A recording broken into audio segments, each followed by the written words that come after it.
Hey, how are you? It's not Saturday.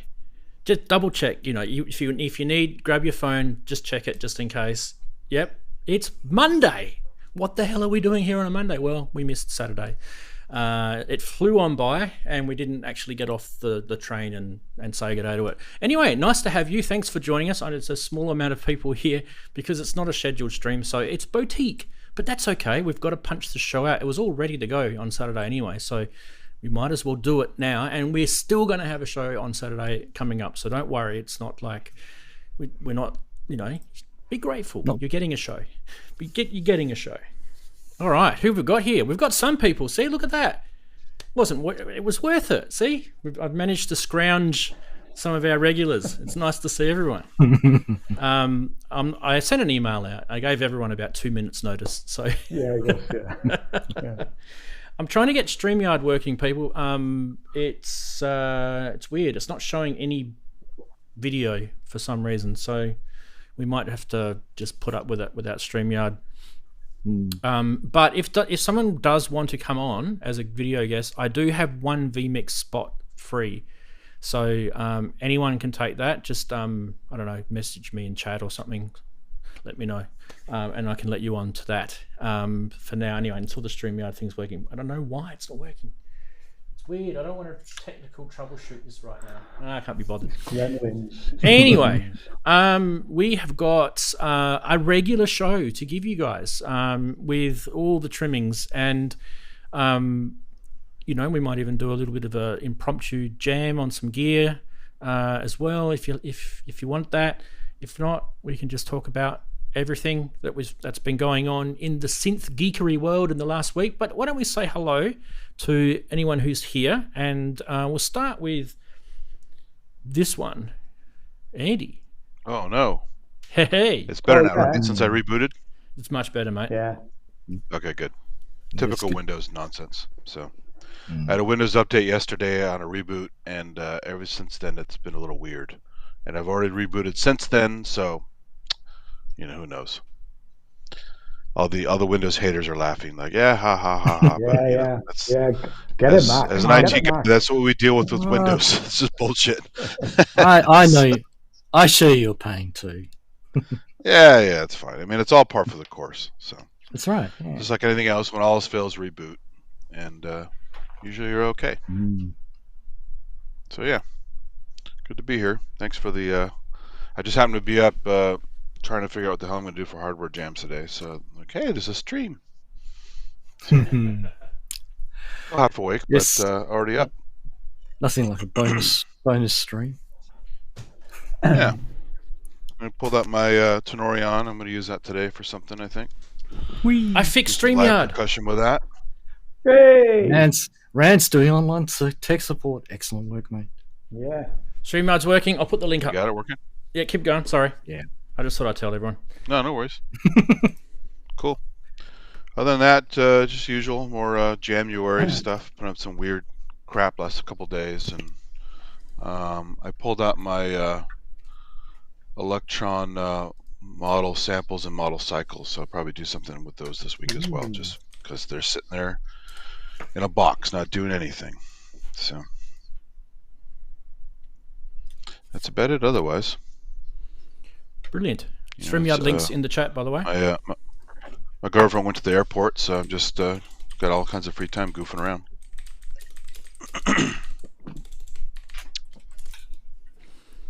That's really cool, man. Now, why do I not have... I'll go to here so we're not just looking at poor old Andy. Should be there it is. I'm looking for the little, there's like little 3 or 4 dots next to on the chat messages. Now I can pin it. There we go. Yep. The menu. Yeah. It was missing. It's got different names for them. That's a vertical ellipsis. I think this year I'm going to have to get a new computer. I think this computer's starting to get tired. Anyway, let's go to the next person, which I think is Ian. Yay! Oh, hey, Ian. Hello, good day, good afternoon, hiya, good evening, good night. Sorry if it sounds a bit roomy, but I've taken all the sound deadening stuff out of here because tomorrow morning the builder arrives to actually put a floor in and change the door. I just want to answer Robbie's question. He said, "Where's Moncock gone? My little sign." All of that stuff is next door now, but it will be back. What have I been doing this week?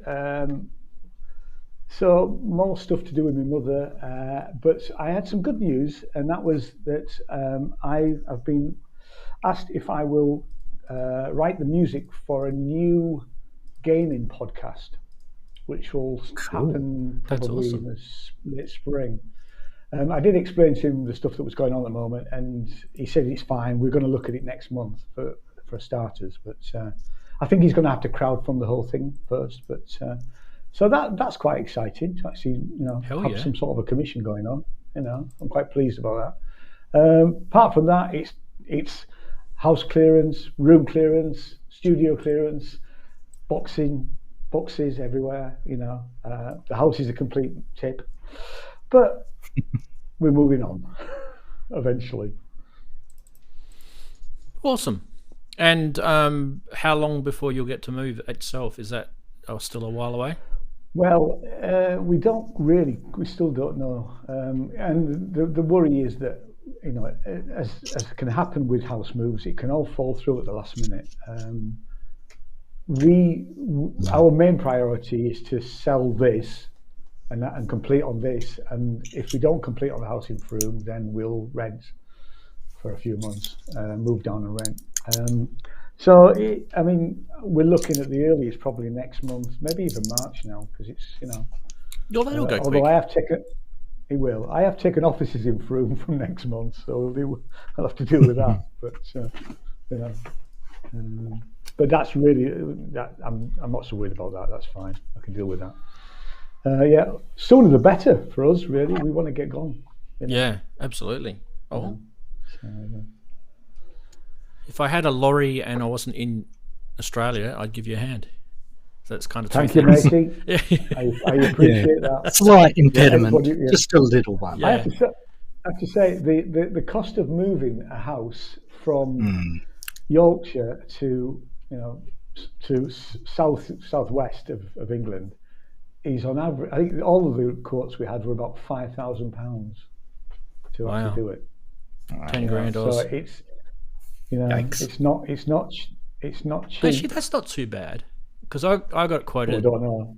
I got quoted 20 grand to move myself from Adelaide to Perth, and that was about 20 years ago. So it's actually not bad. Yeah. Mind you, that is about 2.5 days drive. Exactly. Across the exactly. Yeah. I mean, they did say it was a 3-day trip, because in the sense that they box it up one day, stick it all in the van, drive it down, and then overnight, and then they box it on the third day. Is how they're going to do it. So, so that's where most of the cost is. It's in the in the labour things. Whereas mine would have been a 2-week labour journey. Yeah, because they don't actually do the trip in 2. I mean, we can drive in 2 days in a car, but they don't do that in a truck. They just take their time, which I don't believe. I reckon they hammer it. They take no dose and they just hammer it down the highway, across the Nullarbor. Anyway, Chris is here. Hooray! Hey. G'day, folks. G'day, everyone. It's me again. Does it seem familiar? I was here on Saturday. Something is on sale on my store. Hooray! Ooh, hey. DIY kits. GP82 DIY kits are on sale now. Well, they're for sale now. It looks like I just checked before the exchange rate, and it looks like it's only £104 for you guys at the moment. So you never know what price you're going to get with the exchange rate, but £104. So if you guys want a kit, get on there. I got 5 for sale. I've committed to 5. After that, we'll see how it goes. And then I'll now be working on more built units to replenish the stocks and to put another round of those on for sale for the store then. So, phew. It was a big push to get the DIY kit done.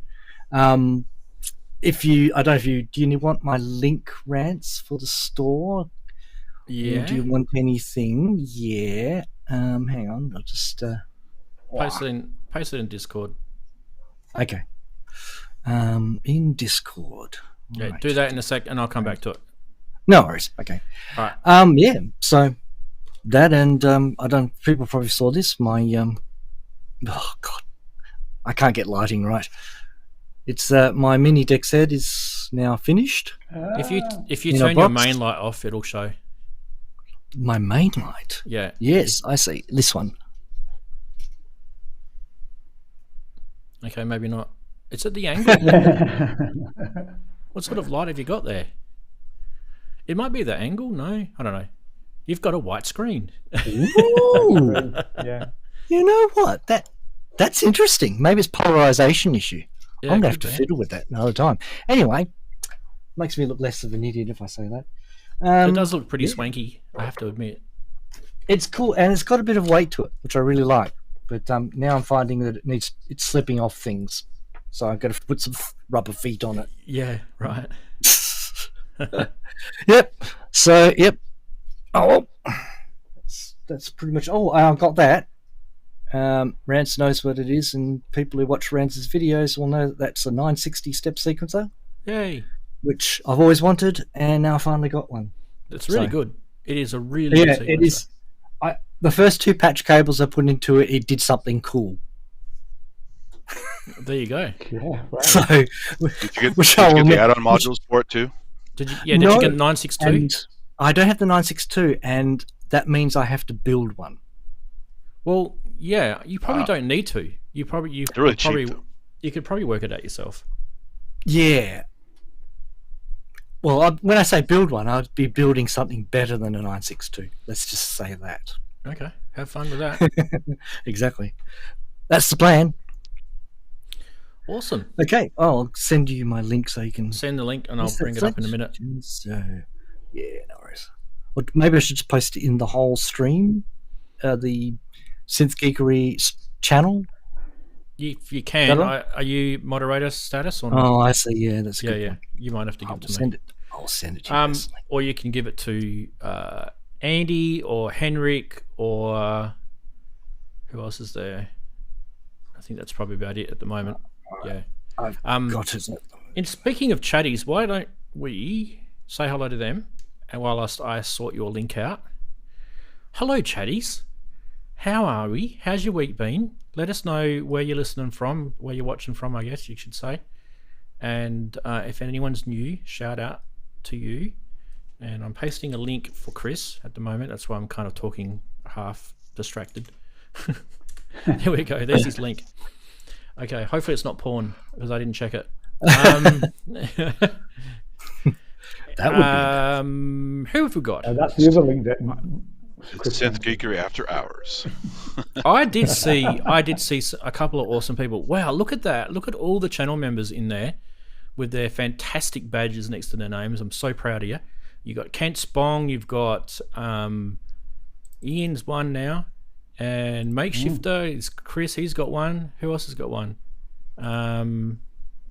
Neil. I think I said Neil first. Keith and Watford's Oh, there. sorry, yeah. He's got one as well. And I didn't miss anyone out. I think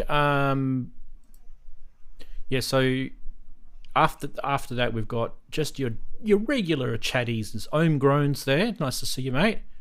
And we've got Robbie Puricelli as failed muso, and it's nice to see you too, mate. And also Geert's there, Pat Brady, Kissing the Machine. Did I say Kent? Big hello to Kent. If I missed you. Carl Bate. Windows, Mac, let's be honest, they are all equally as good as bad as one another.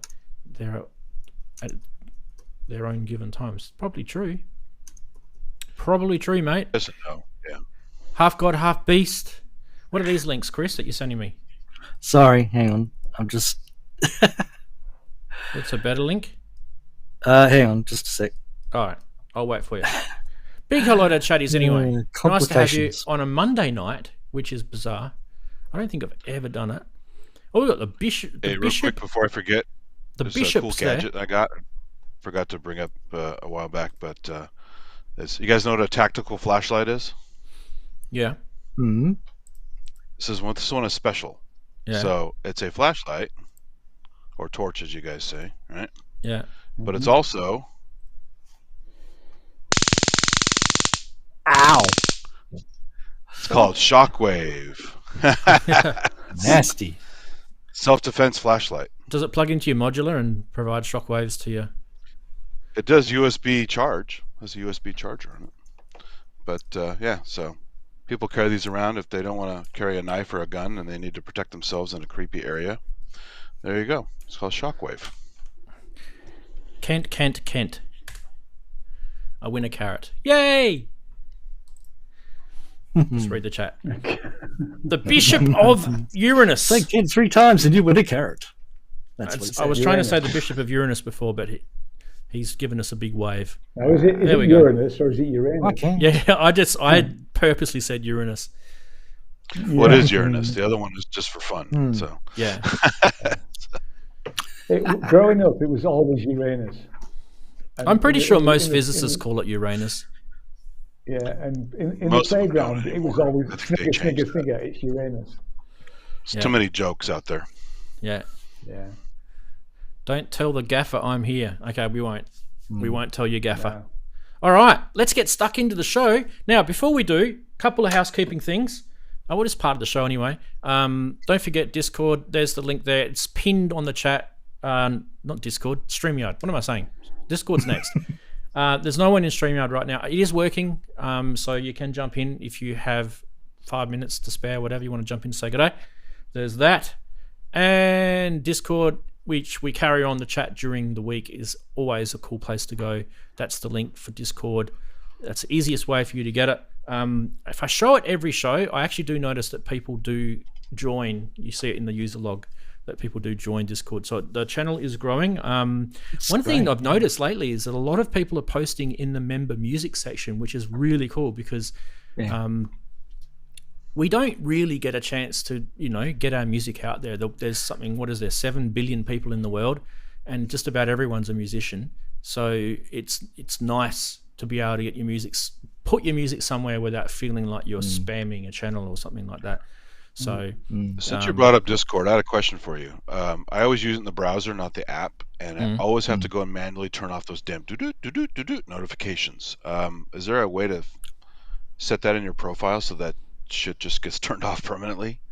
Yeah, so each server that you join, you can mute the servers. So you have to go to each one? Because you can, or you can do it for the whole lot. But it always comes back every time I relog in. It comes back. Are you doing it through the app or through the browser? No, through the browser. Okay, that's why it's redoing it. So the best way to do it is to use the best way to do it would be on the app. Yep. Right. Okay. Yeah. Yep. Fair enough. You can, Mr. Andy. You can spam our Discord. Go for it. Spam us with your music, mate. Absolutely. Definitely. Absolutely. And I do listen to most of the things that are put in there. So, I'm a bit behind, but I listen to them too. Just a bit behind because it's definitely a good place to. Definitely a good place to be.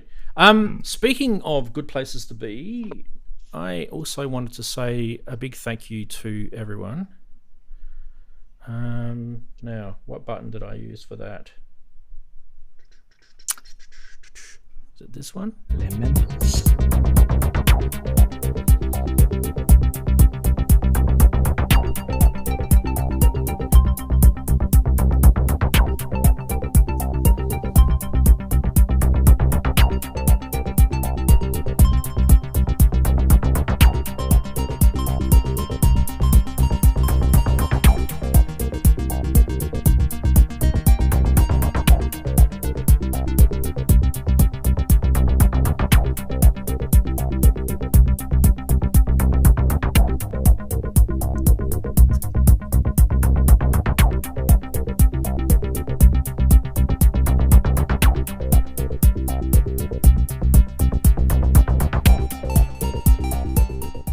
There we go. Big, awesome thank you to all those people. And most of those people have probably just arrived there because of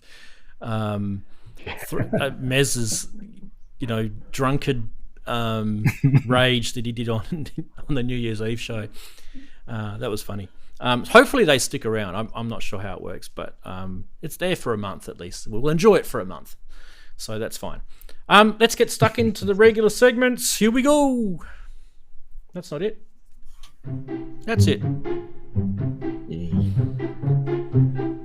There's just way too many buttons on this Akai APC Mini. Like I don't even want to count. Anyway, this is absolutely no word of a lie. If you logged on to Modular Grid earlier today, you saw this listing under the module section. It was definitely someone taking a P155 take on the whole site. But yeah, it's a glory hole for your modular. I thought it was quite risque. I'm not going to read it. No.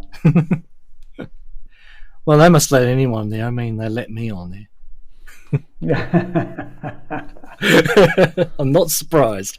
I did another screen capture of the actual, when you click on the link and it takes you to the actual module page. It's in the Discord server if you want to check it out. Yeah. Next, you told me you had a lot of money invested. Yeah, in my synthesizer. In my case, it's plural. You've just got that guy's just got one. Yeah. Mine too. Yeah. He needs to step up a bit. He's just got one. Unless it's like a Chinese person, they like to say things plural one when they mean without the S on the end. Yeah. Yeah. Because there is no, Yeah.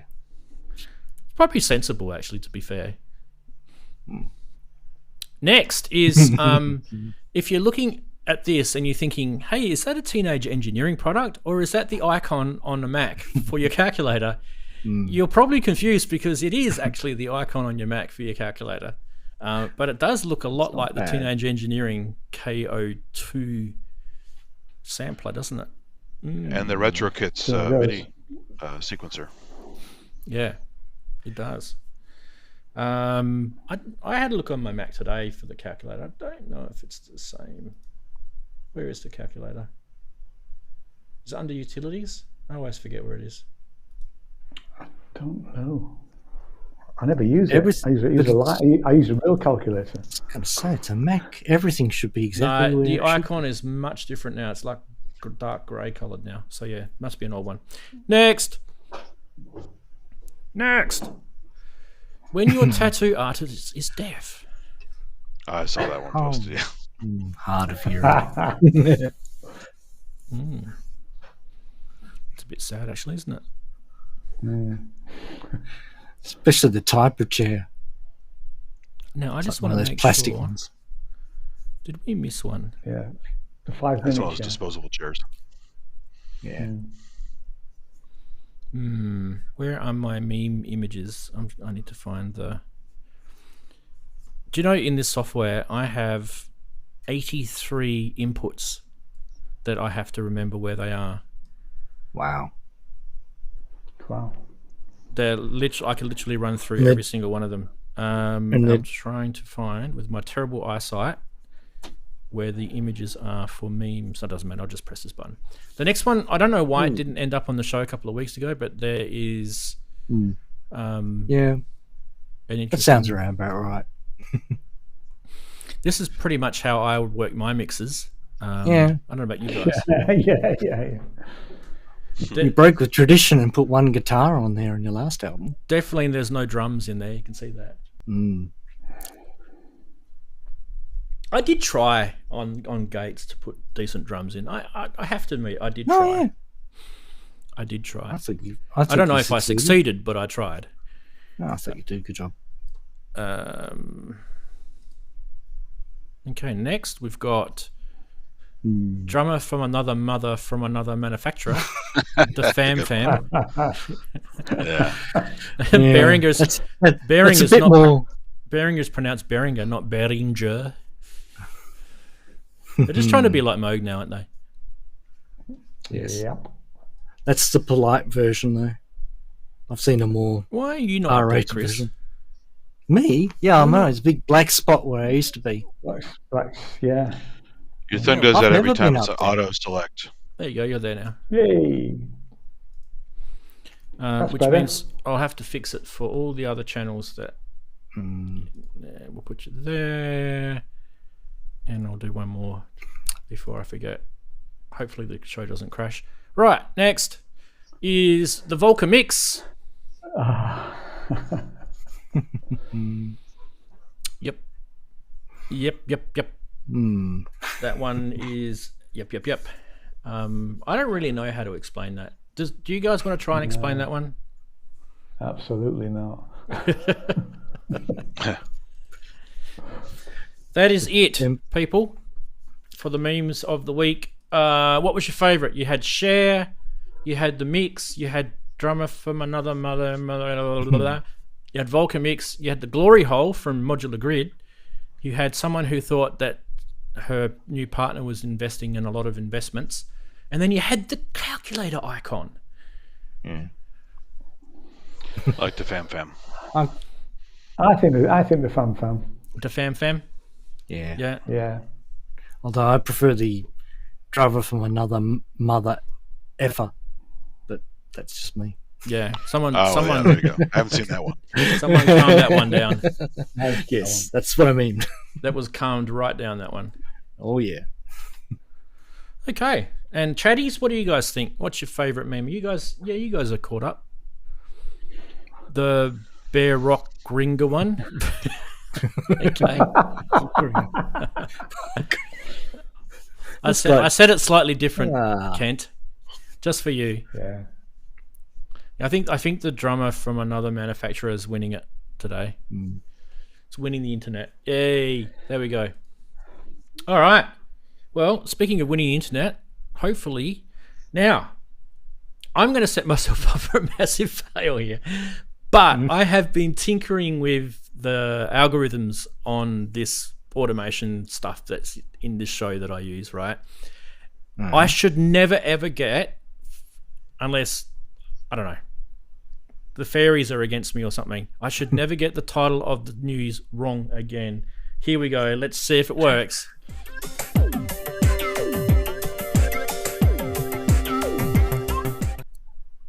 Yes! And it doesn't just take a computer science degree, let me tell you. Right. Let's start off this week. Dearie me. Stylophone have been pumping out products, haven't they? Left, right, and centre. Yeah. Well, the good news is that this is another one, and what can we tell you about it? Just let me just queue up a few things now. First thing I've got to do is I literally have to wait for YouTube's ads to stop playing, which really sucks because, to be honest, like, who cares about ads? Anyway, this is a drone synth. It is featuring two voices, an ultra LFO. What's that about? And a mixer and an FX with delay and reverb and a video. It's a droney thing, right? Yep. Droney thing. And a video. Yeah. What's happening there?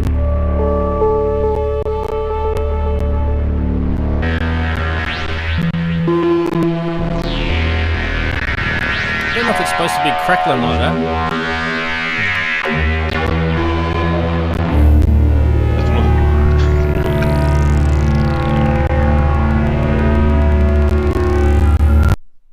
I am going to try something else. That's not supposed to be crackling. Yeah. Yes. Let's go to...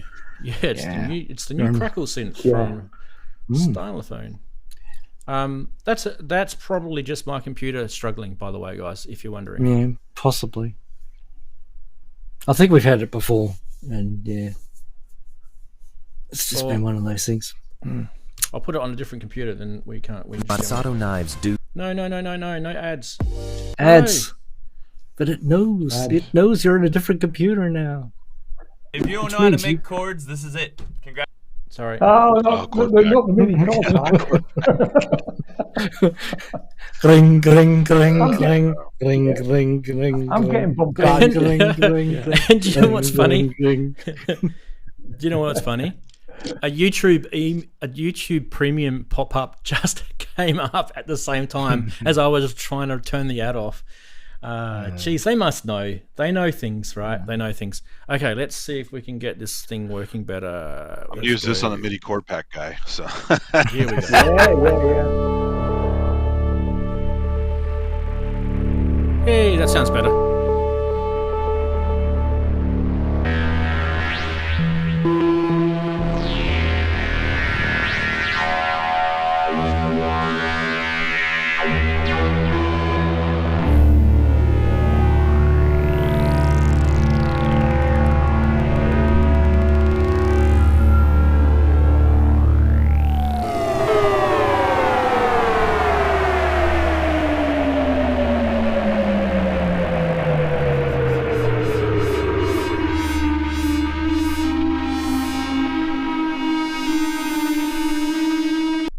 Anyway, you've probably seen it, haven't you? If you haven't, go watch it. It's going to be in the blog article, which you can see below. Yes, because I've got my shit together, people. Anyway, it is a 3340 analog oscillator ×2 for each voice in this, which if you don't know what a 3340 is, go have a look at a Roland SH101 or maybe a Prophet or maybe, I don't know, Pro, I don't know, 600 or something. Anyway, there's a bunch of proper synths. CV gate on it, so you can use it with other stuff. It has a 3320 filter, which is another Curtis chip, or a Curtis clone, I should say. It has low and high pass modes with that, which is not surprising because that's what the original chip had. The ultra LFO, which I mentioned before, has 14 analog waveforms with rate control, which can be assigned via the 7-position switch matrix or with patch cables. The delay FX uses a PT2399 vintage style with a built-in modulation controls. The reverb processor is an AL3201 with 8 vintage algorithms. This is really cool. I like how nerded out these guys have gotten. Connections out with 2 stereo outputs, an aux effects mixer. There are 12 patchable points for eurorack compatibility, and there's also a built-in speaker, and the unit can run on 6 AA batteries. Stick that in your pipe and smoke it, guys. What do you think? It's park bench compatible. Darren will love it. Oh yeah. Yeah. Seems like it's alright. I mean, if it's cheap enough, so sure. Yeah. Who's rushing out and buying one? Quid, something like that. It's quite reasonable. Oh, price? You want to know price? He wants to know price. Yeah. 259 US smackaroonies. So 220, something like that. UK. Yeah, something like that. Yeah, I mean, I like a good drone, and it sounds all right, but I'd rather go and buy a Lyra 8, if I'm honest. I know it's more expensive, but no, it's not for me, isn't this? Okay. I mean, I have to say, I can get a lot of those sounds out of some of the patches on an organelle. So, you know, it's not like I haven't got stuff that will really do that. Yeah. I reckon it looks sexy. But It does look But great. if you want what is a cheap drone synth to do an EMOM, then go for it, because it's and it's got it's patchable out, isn't it? As long as you can patch with other stuff, it's worth it. So apart from the crackly sound that we heard in the first attempt at video playing, it doesn't sound crackly like that. Although that might be a cool thing that someone's after. I actually thought it did sound pretty good, and it definitely had that courtesy sort of sound to it, I thought. Yeah. I don't know. There's a lot of stuff Stylophone are making right now that I would kind of, if I had spare cash, I'd probably buy it. Yeah, it's. So I looked at that drum thing that. Sorry, go on, Chris. I was going to say, it does have that kind of, I don't know, it pushes my buttons as well, Rance, in terms of the price and the look of it. It's like, and just the fact that they've done something slightly different from everyone else, which seems to be very hard to do for manufacturers at the moment, whether it's deliberately or whether it's by accident. Seems to be a lot of people sort of reproducing each other. But that's the PT2399 delay is a certain taste. If you already know that delay, you'd know exactly. If you love that delay sound chip, you'll know what you're getting there. The reverb, I've never heard of that chip before. What was that delay in? I was trying to remember what it was in. Well, I'm not really good. I only know what it's in my gear. The Synthetech delay. Hi there. This is Andy. Sorry. The Synthetech. Something's just played on its own. And I'm going, what? There's a lot. The PT-2399 kit is ubiquitous. It's a bit like the Atari Punk kit. So Okay. a lot of DIY kits out there of 2399s. But a lot of people are doing like. Is that the name of the chip? Is it? Yeah, it's the name of the chip. Okay. It's the other thing apart from BBDs, Rance. Other than pure clean digital at the extreme, BBDs at your end, and PT-2399 is somewhere in between. I might have to get myself involved in that because I do like a good chip. I nerd out on a good chip. Yeah, I've done that with I've done that with the SID chip for the last 50, 40 years, whatever it is. So, you know, why not? Who makes them? It's basically a bigger, fancier Bastl Castle kind of thing. That like twice the price, though. PT-2399. That's Nice. excellent question. I have no effing idea. Let's have a look. The ubiquitous PT-2399s. Favorite by Delay Pedals. There you go. Electro Smash. It's a digital delay IC. You can get it from just about anywhere. It's really lo-fi when you turn down the clock rate. Oh, So it's wow. got so it's really weird. It's sort of that sort of early digital age. So it's not, they don't really even specify how many bits it is because it doesn't really have bits. It's very odd. But yeah, you feed it a like an analog clock signal and it tries to reproduce the sampled audio back after it's buffers full and all that kind of stuff. So of course, really, Is that one of the really easy chips to in the figure out. Zorlon Canon that does the Atari-like stuff? Don't know, I'm afraid. It actually has its own. That thing's pretty cool. It has its own oscillator inside. Yeah. And it has Give it a external capacitor and a resistor. it has low pass filters. It has 3 of them. It has a modulator. This is all digital, by the way, so it would be all like transistor based stuff, right? And it also has 44K of bits RAM, which was probably what it's using to store its granular sort of playback. That's exactly it. Yeah. So you can push it into really, really sort of squelchy, bizarro that'd be cool. distortion. I might have to have Yeah, I might have to grab one of these, quite have a good play one. fun, Yeah. I'll send you a link of the module I'm using later on after the show. Okay. Sounds good. I have to think from a branding point of view, for it to be called Stylophone is a bit of an issue, because Stylophone is always known with the the little keyboard and all that sort of thing. Yeah, but they're I'm not making saying a whole that- bunch of I- stuff now. Yeah, Well, they want to keep the brand understand loyalty, so Yeah. Yeah, and I don't quite know how you fix that, but Exactly. from a Yeah, brand it's a point of tough- view, it's not. it is a- It's not a Stylophone, because a Stylophone is a particular product, and for 20, 30 years that's what they've done. And I think it's great that they're actually moving into new areas like this, but I don't quite know how you fix the branding issue, and I think it is an issue for them. Yeah, maybe. Yeah, this will be interesting. Time will tell. I'll be interested to see if this sells or not. Yeah. Yeah, I think But it yeah, will. it's cool. I think the price is good. If you've not got anything in your armory that will do that, then happy days. And that's really if the you're an only reason old-timey why. computer nerd, you like the name CPM. So there you go. There you go. That's an operating system for everyone else. So Radar Caves has said make noise Strager destroys that delay chip. There you go. Cool. I should check one of those out. All right, let's keep going. We have got more to show. Can you believe it? It's like it's not even NAMM yet, and there's products popping out like left, right, and center. There's this one, the Dtronics DT-303. If you're living under a rock, what a 303 is, I can't help you. I'm sorry, but that's literally what this thing is for. And yeah, I see. acid. All right, let's have a look at the vid.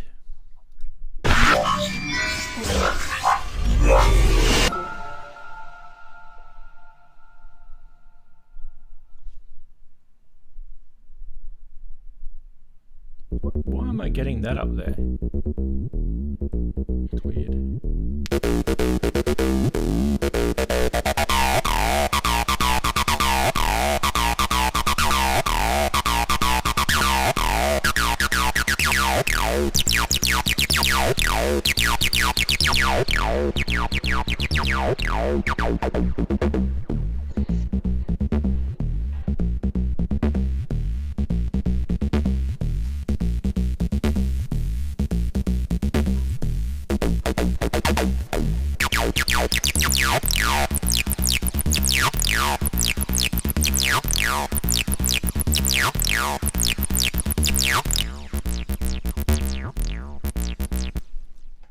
All right. To be fair, people, there are a number of videos on the Dtronics website, and I've just chosen the Behringer one because I kind of feel like a lot of people in the world would have got a TD3. You know, because before then there was the Roland Digital TB-03 Boutique, which was relatively accessible in price, but really before that, if you wanted to have a TB-303, there were not many cheap options, and obviously getting the original would have been very, very difficult indeed. So that was the reason why I played that video, because it shows you what the Behringer one sounds like with it, and I thought it sounded amazing. It's an FX box designed specifically for Roland TB-303 and clones. So the all the clones that were around, you know, for many, many years, they work on this as well. So the FX consists of 3 types of distortions, and there's you'll see that there's 4 buttons down the bottom. The 4 buttons give you classic, turbo, overdrive, and the right hand button is the bypass. So they're your 3 types of distortions. There's a filter shaped knob. There is what else is there? A distort knob and a volume knob, and 9 volts DC power input and output by 3.5 millimeter jack. So it's quite a petite pedal in its size. Thoughts, guys? Oh, price? TBA. Sorry, I don't have a price. Yeah, they don't have a price yet. The first thing I thought was, oh dear, the power comes in and it doesn't go back out to your, you know, your 9 volt powered TB-303 clone, which is a bit of a pain. Tiny thing, but it's one of those things where I'm thinking they should have had 2 9 volt plugs so that you can plug it into one, and you can still plug a joint into the one down the channel. But apart from that, are they all 9 volts though? No, but the Behringer one is. Boutique isn't. I think that's 12 volts, but the Behringer is. Yeah, is that? No, that's 12 volts, isn't it? While you're talking, I'll go grab it. While I'm talking. So you mean if I could, I'll just continue to dig a deeper hole then? No, it's ridiculous. They should have. No. I mean, I'd like to know roughly what sort of price it is. I know we can't. It's 9 volts. Why would I want to use just a pedal, just a distortion pedal? My reputation is intact. It is just a distortion pedal, Ian. You've got you've smacked that on the hairy nose, right in the schnoz.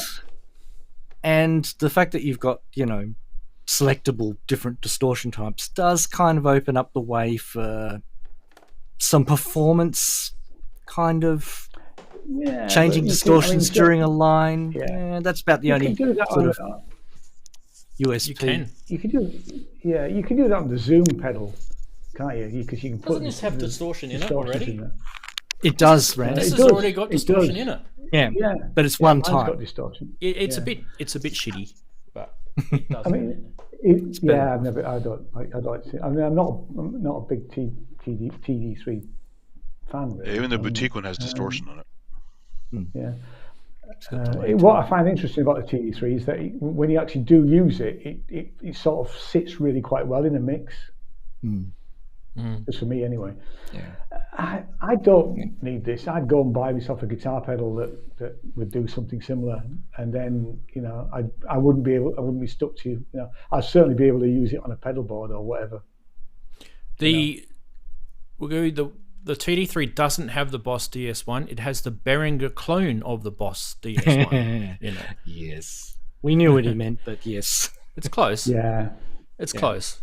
Yeah, basically an emulation. But all of those Behringer pedals are of that sort of era. They were all Roland and Boss clone anyway. So yeah, I don't know how close they got to some of them though. Like I know the chorus one doesn't sound anything like it. Yeah, I remember looking, because I used to flog them back, when we had the shop, some of the Behringer one pedals, and I remember looking and comparing them, and they were not all of them, but some of them were pretty close, I thought.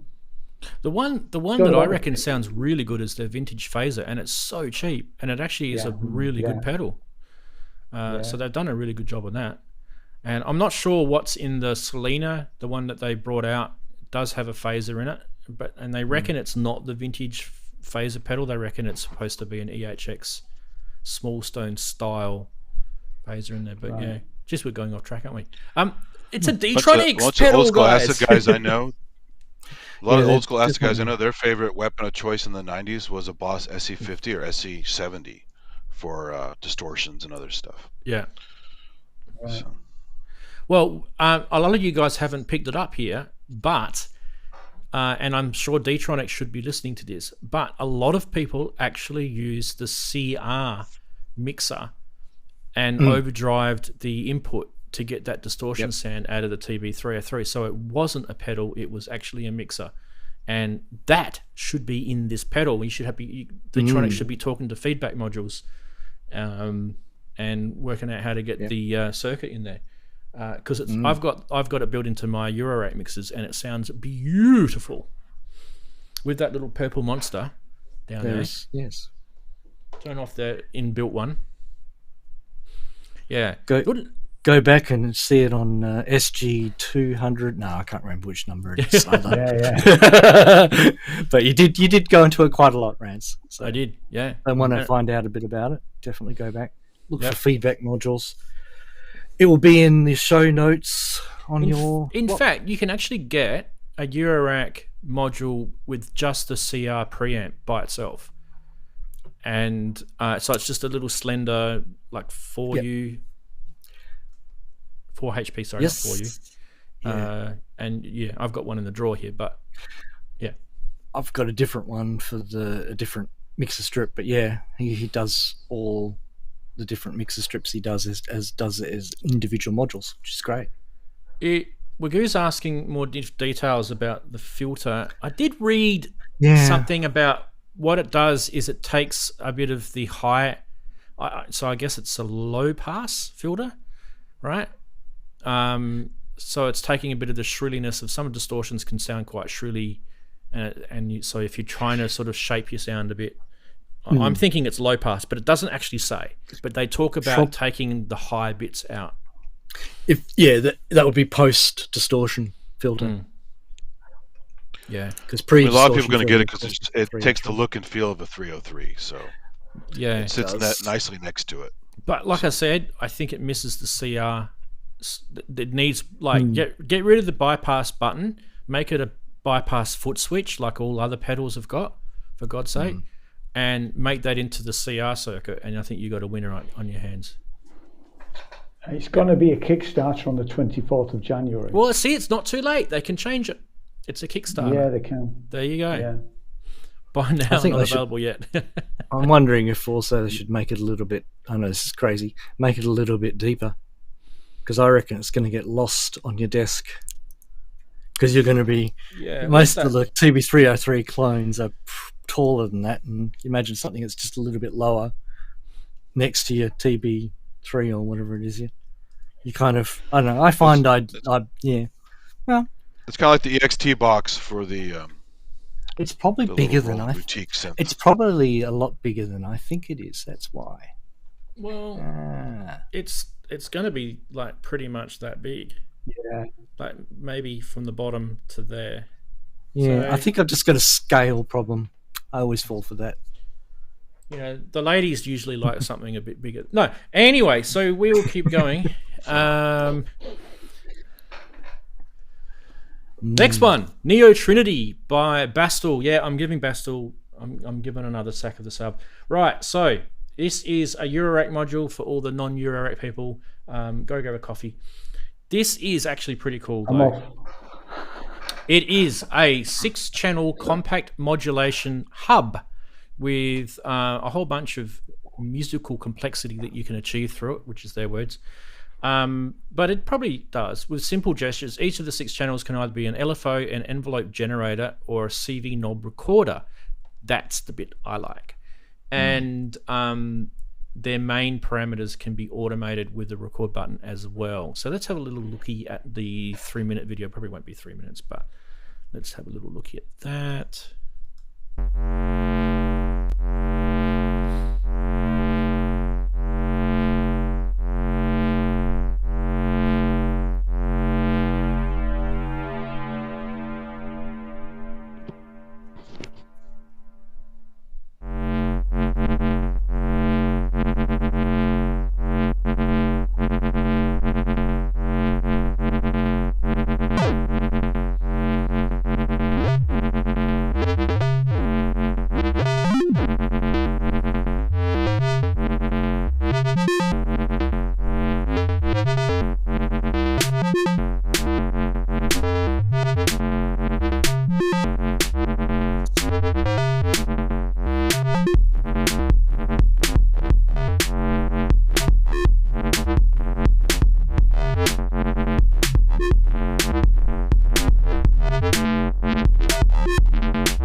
That is pretty cool. So, you know, you can record knob movements, you can record triggers, you can record different states of LFOs and stuff like that. I actually really think this is a pretty clever module.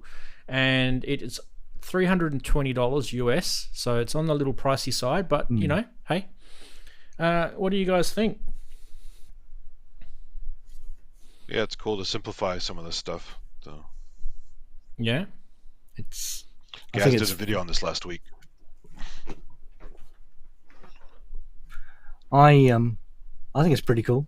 The only reservations I have about it, well, the first time I looked at it, I thought, I have no idea what's going on there.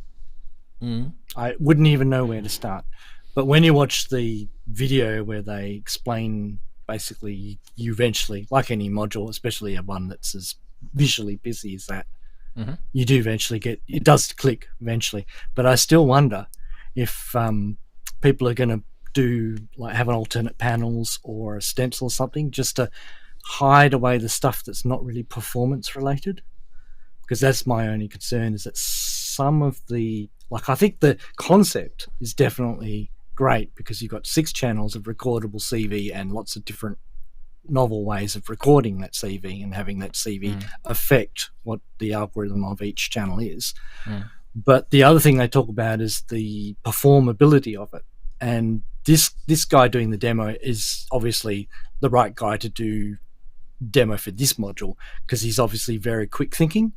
Whereas I think as people who like to do things a bit more slowly and a bit more evolved might struggle with the kind of barrier visual pollution. I think part of it, that's my only concern, is that it's a little bit busy, particularly because one of the things I got to was the fact that you can, I mean, obviously one of the things you want to do is like mute or shut down one of the 6 channels at some point in time, but that's really hard. I couldn't work out what key combination you do to do that.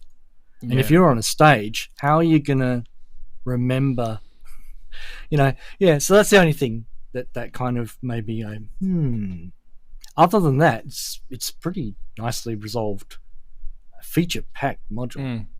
So your connections are the 4 across the top, and there's 2 more below. They're your 6 connections, right?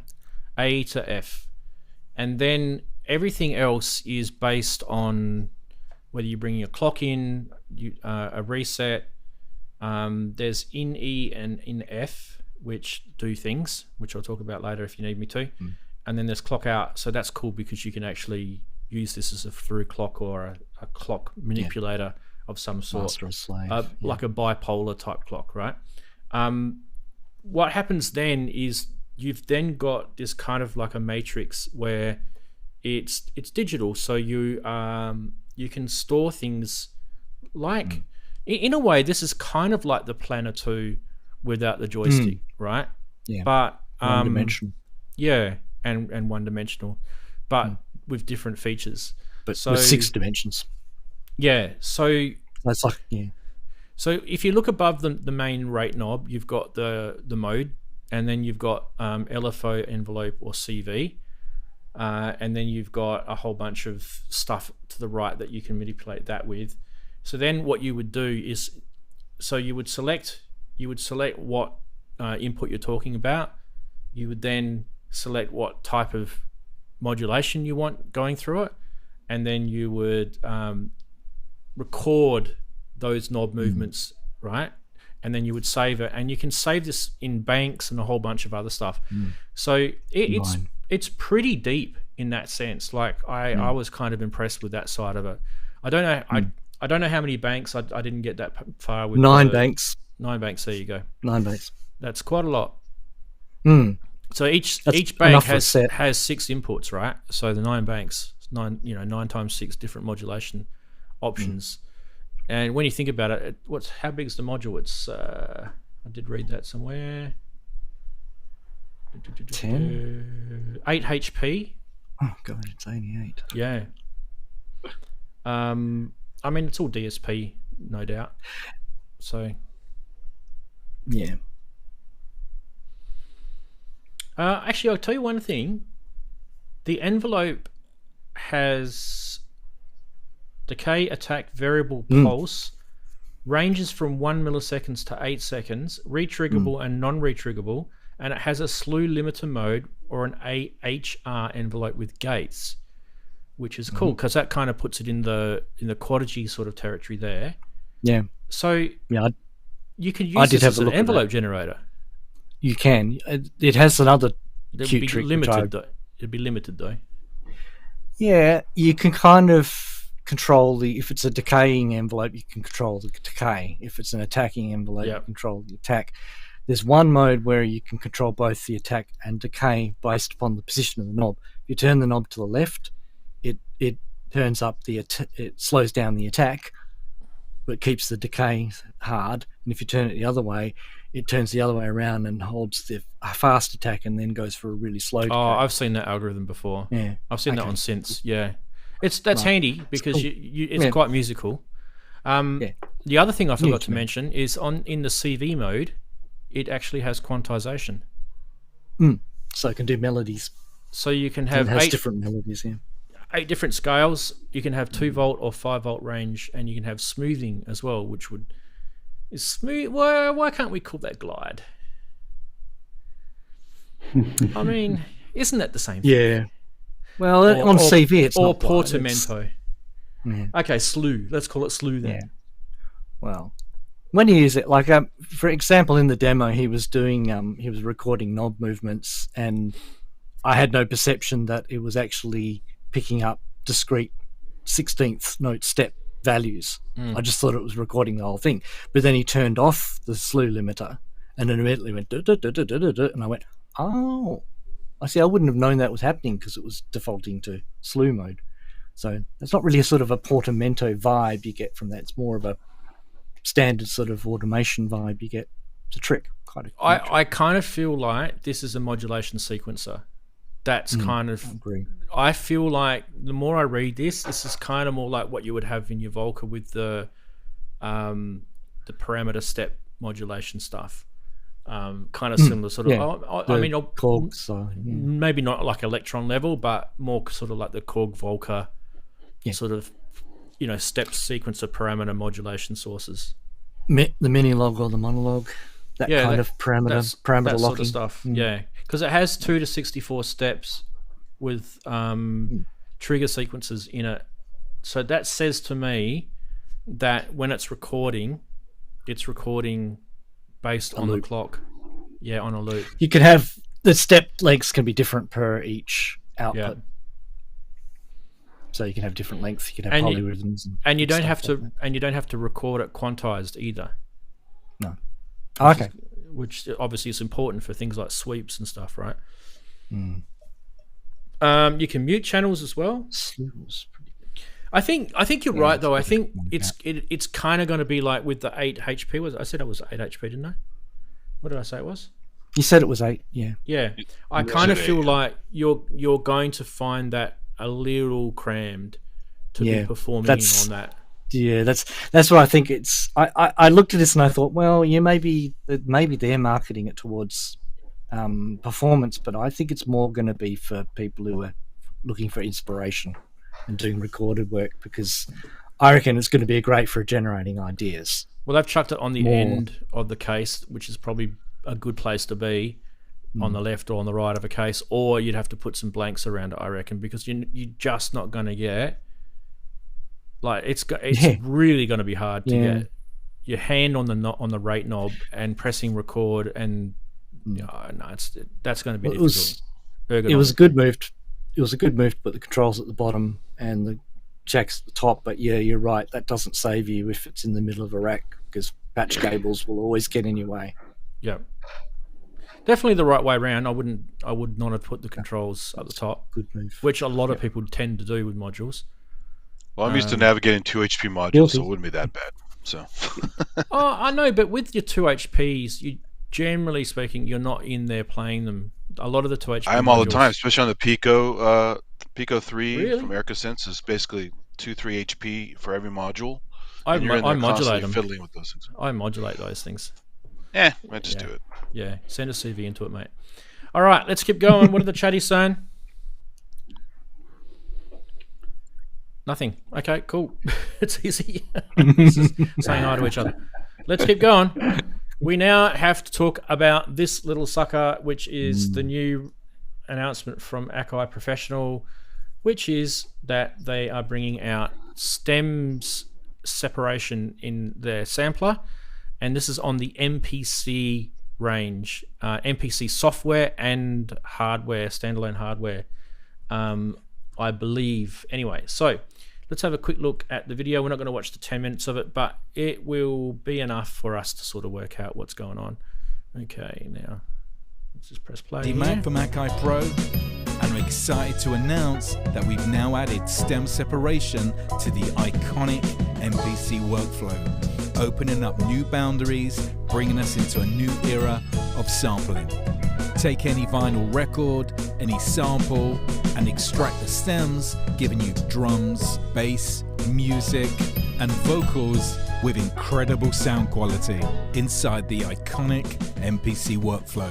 Now let's take a closer look how stem separation works inside MPC. Now the first thing we need to start with is a sample. Now I've got like a real classic sounding sample here. Turn the lights down low. Now the great thing about this sample, it has all of the elements that we need, which is drums, bass, vocals and a melodic, and it has that classic sounding feel to it. So we might want to take out the vocal. So that's a key point just there. So the stems only gives us 4 sample stems: voice or vocals, bass, drums, and the rest is called music. So basically it just dumps everything else into music. And we live in the synth world, so a lot of our stuff is going to be dumped in the music section. But that's okay. That's one of the problems I've always had with stem separation algorithms, and I've always found them to be limited.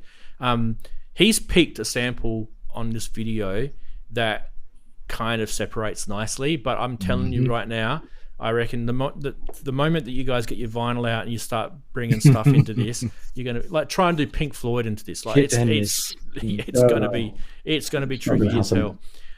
Anyway, let's keep watching because there's some cool things that this does, and I think you'll like it if you haven't seen it. The bass or the drums, and this is where MPC Stems really does enhance your workflow. So let's use our start and end points to find the part of the sample that we actually want to stem out. So I'm going to use this section. Now we go to process and we navigate all the way to create stems. Here you'll see our 4 stem options that you can turn on and off. So if you don't want to stem out the drums, you can just simply turn that part off and then it won't be included. So we'll turn that on because we want all 4 parts. We can also set up our assignment to our pad, which will send the stems to that location, and we keep trim on, which is using our start and end points. So press do it. And then what it's doing now is processing the stems for us, which takes a few seconds. And then once that's completed, we'll navigate over to our main menu, and now let's play our stems. Now in Program Edit is where we can control our 4 stem layers. Take out the bass, drums, vocal, bring it back, take out the music, turn the lights down low. bass and drums. The lights, Let's bring back the music. Now, as you can hear, the sound quality is up. So I'm not going to keep playing that because I just think it takes a while to get to the point. The next thing that you can do to this is that you can separate all those stems into different samples. You can still chop them like any sample. So basically, once it's separated them, you can treat each individual stem as a separate sample, and then you can apply all the MPC things like chopping, and you can have melodic, chromatic play, pitching, all sorts of cool stuff that you can do with MPCs. I think this is pretty cool, and yes, it's going to cost about $9 or $10 US to buy, which I think is, it's not a lot to ask. They're trying to recoup some of the development in it, but yeah, thoughts, guys? It's not a lot of money to steal endless amounts of free music. Exactly.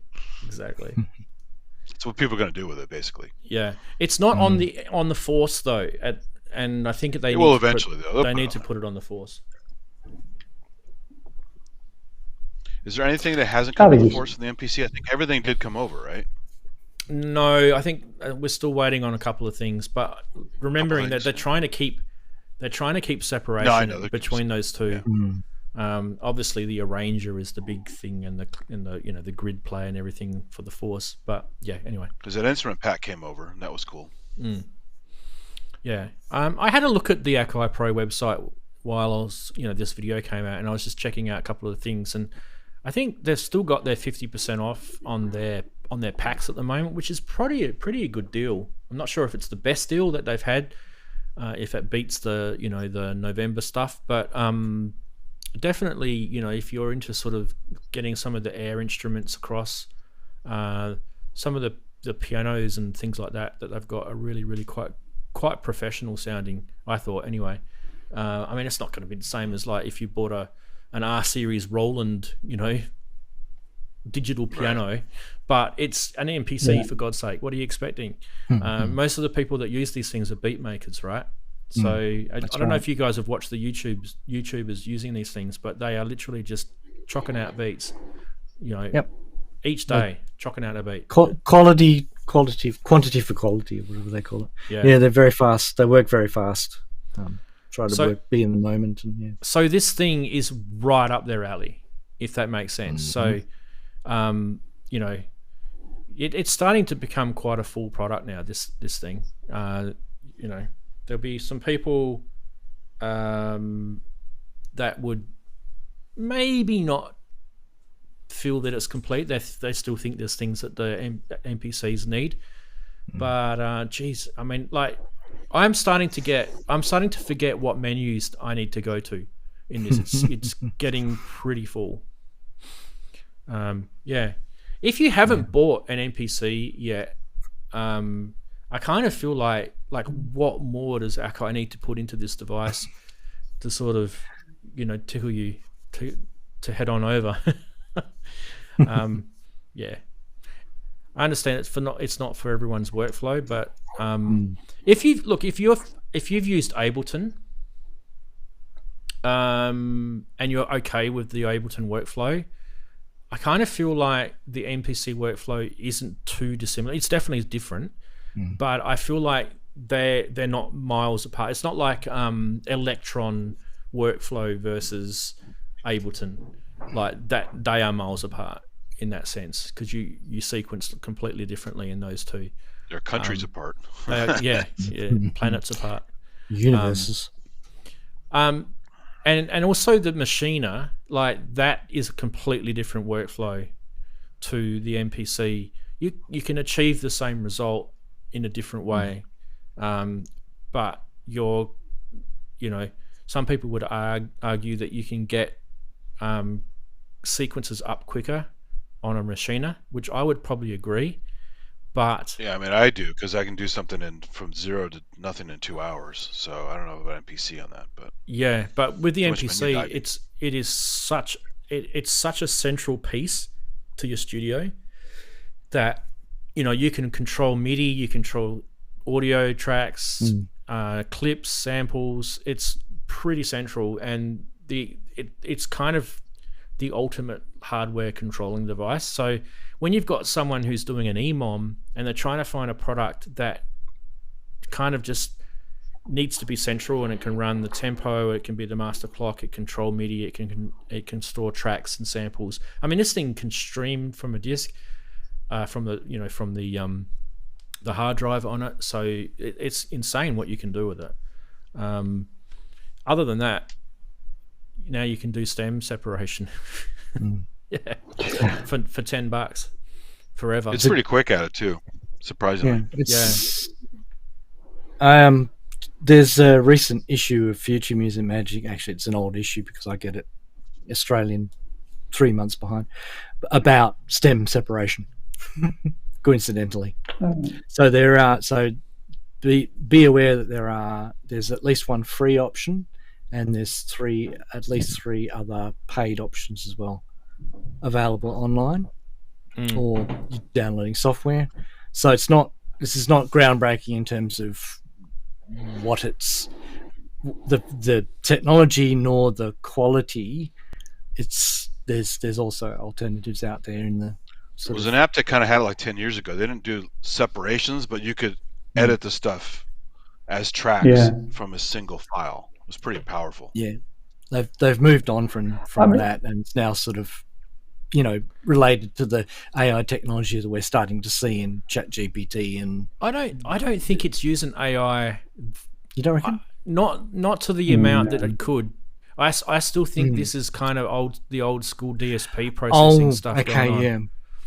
So that's what I was about to say. I would like it to use the full on AI that they've got now. Like seriously, today, just for shits and giggles, I used an AI to go through one of my previous live shows and bring out clips for me to put on as reels to see what it would do. And holy crap, it went through 3 hours of live stream video and pulled out, I think, about 5 or 6 clips, and it subtitled it across the screen and it edited it perfectly, and it was free. And I'm thinking, that's insane what AI can do. I mean, that was video editing at some sort of crazy. I mean, how long would it have taken me to do that? It took 16 minutes for it to do that. It would have taken me hours. So I'm thinking that if it can do shit like that, it can handle. Because I don't know if you could hear, but if you watch that video back, you can hear artifacts even with that. Oh yeah, I'm going to say you must be able to. Yeah, you must be able to. Well, even Melodyne has some artifacts, and it's damn amazing. Yeah. So. Yeah. Oh yeah. I mean, everyone used Melodyne for years, haven't they? If you've got an MPC for £9 or $9, this is that's the thing. Is it's just making it so convenient. And as I said, beat makers love it. So there's the one that Homegrown's mentioned. The Ultimate Vocal Remover is the free one. Yeah. There's another one. I could actually get the article, show you later if you want. Sure. It's just over there. All right. Okay. What else have we got next? We have got Korg Gadget. Yeah. Now, I thought we should watch this video because I actually haven't given it too much of a watch. I have read about this, but actually, before we watch it, let me just tell you what I know about this. So, Korg Gadget has been around for a while as an iOS and like a phone type or an iPad type device. And in the recent update, I think it was 2, that they brought it as so that you could use it as on your Mac OS or your Windows as a standalone, not for Windows, for Mac, or in a VST, I believe. I haven't actually done that myself yet. I've only got it as an iOS iPad app. So Korg Gadget 3 is actually a major software update for all the versions, iOS, Mac, and Windows. However, Windows still doesn't have the standalone version. I don't know why. Korg, why are you not doing that? Anyway, there are 2 new gadgets: the Santa Ana, which is a rhythm guitar gadget, and the which is a VA, virtual analog type guitar. I don't know why they say it's a virtual analog. It's not. It's a virtual guitar. And Sydney, which is a loop sampler with time stretching, which I reckon sound really, really cool. Anyway, that's the 2 new gadgets, and there are also 5 new FX. There's transient shaper, stereo image, auto pumper, pitch shifter, and 8-band EQ. Now, I've seen some of these in some of the other Korg products, so it doesn't surprise me that they've appeared in Gadget. And Gadget 3 also now includes support for AU-V3, which is important for that integration stuff that a lot of people are looking at to doing with their iOS devices. Like, for example, using it with, is it AULM, Andy? AUM. AUM, that's it. Yeah, AUM. And AUM. and then running Other ones too, but that's yeah. So that's really important. Yeah. So it can multitask and have Korg Gadget running at the same time. That's kind of the big thing here. Anyway, let's watch the vid, and maybe you guys might be interested in it.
There you go, Korg Gadget 3. Now, the price I thought was a little on the steep side, but Korg stuff has always been a little on the steep side. I think it's $249 if you've never had a Korg Gadget before, US.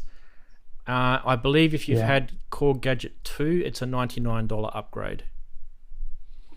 That's on the Mac, isn't it? But it's free. It's a free update on the iPad. Yeah, the iOS is a different pricing model. Yeah. You have to the actual 2 new instruments you have to pay extra for. I think it's £9 each, something like that, on iOS. I mean, I have it. I don't use it very often, and I don't think I've bought any of the additional instruments. I've only got the basic instruments, but I don't use it very often. That's not to say it's not decent. It is if that's your bag. But yeah, I locked my iPad version, so I can't do Gadget 3 on here. It's too old. Right. Yeah, my iPad's probably getting a bit old too. I just locked on purpose because you start losing apps and stuff that you like when you go too new. So. Yeah. Interestingly, there was no notification about it being available. I had to go and search for it in the App Store. Because they have to pay Apple to do that. That's probably why they haven't done it. Right, okay. Yeah. That's how I know I can't get it, because it doesn't even show up on my search. I can only get Gadget 2. Yeah. Just the way App Stores work. No, new iPad time. Yeah. But But yeah, as people said in the chat, it's been around for a long time. You can get it on the Switch as well, but it's not the newest one. So, if you guys like Nintendo Switch, Yeah. Interested to see what the guys in the chat are saying about it.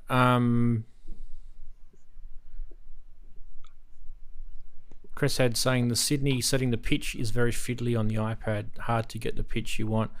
I kind of feel like I reckon they've developed some of these gadgets so that you can that you're specifically going to use their new controller, the MIDI controller with it. Oh yeah, that might be true. Yeah, I don't know, but you know, because if it's fiddly on the iPad, it means that you should probably plug a MIDI controller in and map it to that. Yeah, use something external. Yeah. well, they already have those Bluetooth things you can use, the keyboard and the little knob bank, whatever the hell it's called. I forgot. I have both of those somewhere. So. Yeah. Anyway, it's pretty inexpensive. You can literally write a whole song just with Korg Gadget. And people have done it. People have actually released albums that have just done on a gadget. I think the cost of it on iPad originally was 40 quid, £39, something like that. Yeah. Yeah, I mean, I think when they do their 50% off, that's when I bought it. Yeah, that's when I got it too. So I might have paid 20 quid for it. But I've had it since the first version. I don't think I've... Yeah, I got the original one. Yeah. So. Yeah. All right, and we do have more. Another Eurorack module, and this one's from Make Noise. And I think Chris would be very interested. He probably already knows about it though. Be very interested in this because this is the module that I was kind of hinting to that was going to come out that dealt with low pass gates without Vactrals, and this is it, the DXG. Heresy. Yes. How can they do that? What have they done? Yeah, so is the performance considered the same, or is there a trade-off? I'll have a little read to what I've written in my notes here, but we'll just watch because I think he kind of covers it in the video anyway.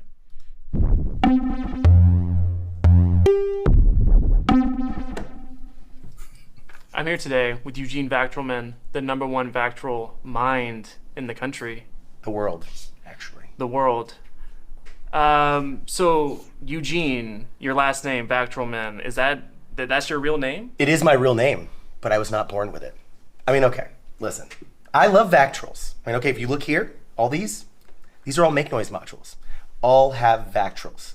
We have the DPO, Rick's Mix, QMMG, Optimix, LXD. It's interesting. And so you play all these? Of course. I play them and I cherish them. Okay, check this one out. QMMG. Now this is the top of the heap. Look at the design. The black faceplate, the beautiful gold designs. You can hear it. Now just listen. Just listen for a moment. You can hear the ring. Yeah, I hear nothing. You just listen. Eugene, I'm not hearing anything. Well, you would hear it if it were plugged in. And what you would hear would be a sound like bong.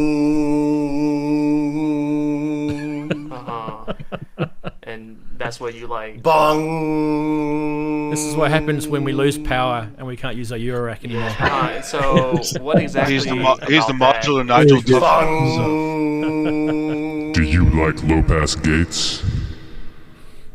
Yeah. What would you say if I told you Make Noise has a brand new low-pass gate? The dual stereo gate. 2 stereo low-pass gates in one. Stereo low-pass gate? Let's try it. I guess. Can't believe it. I was waiting for it.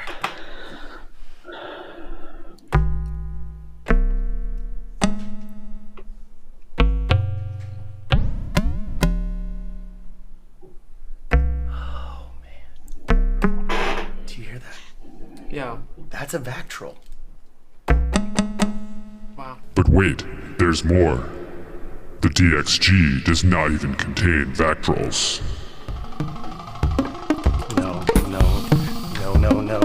No. No. No!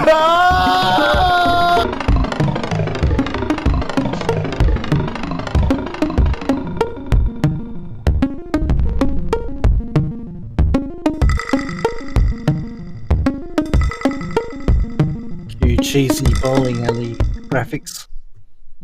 Yes, that's right. The DXG is here. Anyway, we won't watch the other 5 minutes of this video. I just thought it was really, really funny how they're going into it. But basically, if you like the pluck sound, you will like the DXG and a stereo pluck at that as well. It is definitely a dual stereo low pass gate and a mixer. It's specifically oriented around mixing stereo signals. It has a new low pass gate circuit, Chris, that does not use Vactrals. It's 100% analog and takes a new approach, which is better implementation of the gentle single pole filtering of a low pass gate while emulating a slow decay and memory of the Vactral based low pass gate. So the circuit makes it possible to consistently response necessary for versatile stereo use. Now, I'll pause there. That is actually one of the failures of Vactrals because they can be a little bit unreliable. Uneven. Because it's using a light emitted, diode. So, So anyway, it's a stereo module, which means that you're going to use this with, this is this thing I was telling you guys over the last few months about where modular synths have been going. It's more a stereo world now. And that obviously Make Noise want you to use it with all of their products, hence all that sort of product grab hint at the start. Buy our modules. Very much.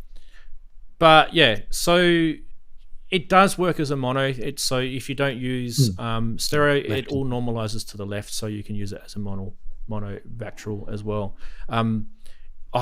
Like plucky heaven is basically what you're going to get out of this. Pluck her up. It's a plucker time. It's also a 3-channel mixer as well, if you want to look at it that way. Yeah, it's got a what they call aux mixer in it, stereo aux mixer, so you can put in another auxiliary stereo input or chain another module, copy of the same module. Yeah, and it's also a good way to get not Vactrals, low pass gates into countries that have the restrictions, embargoes.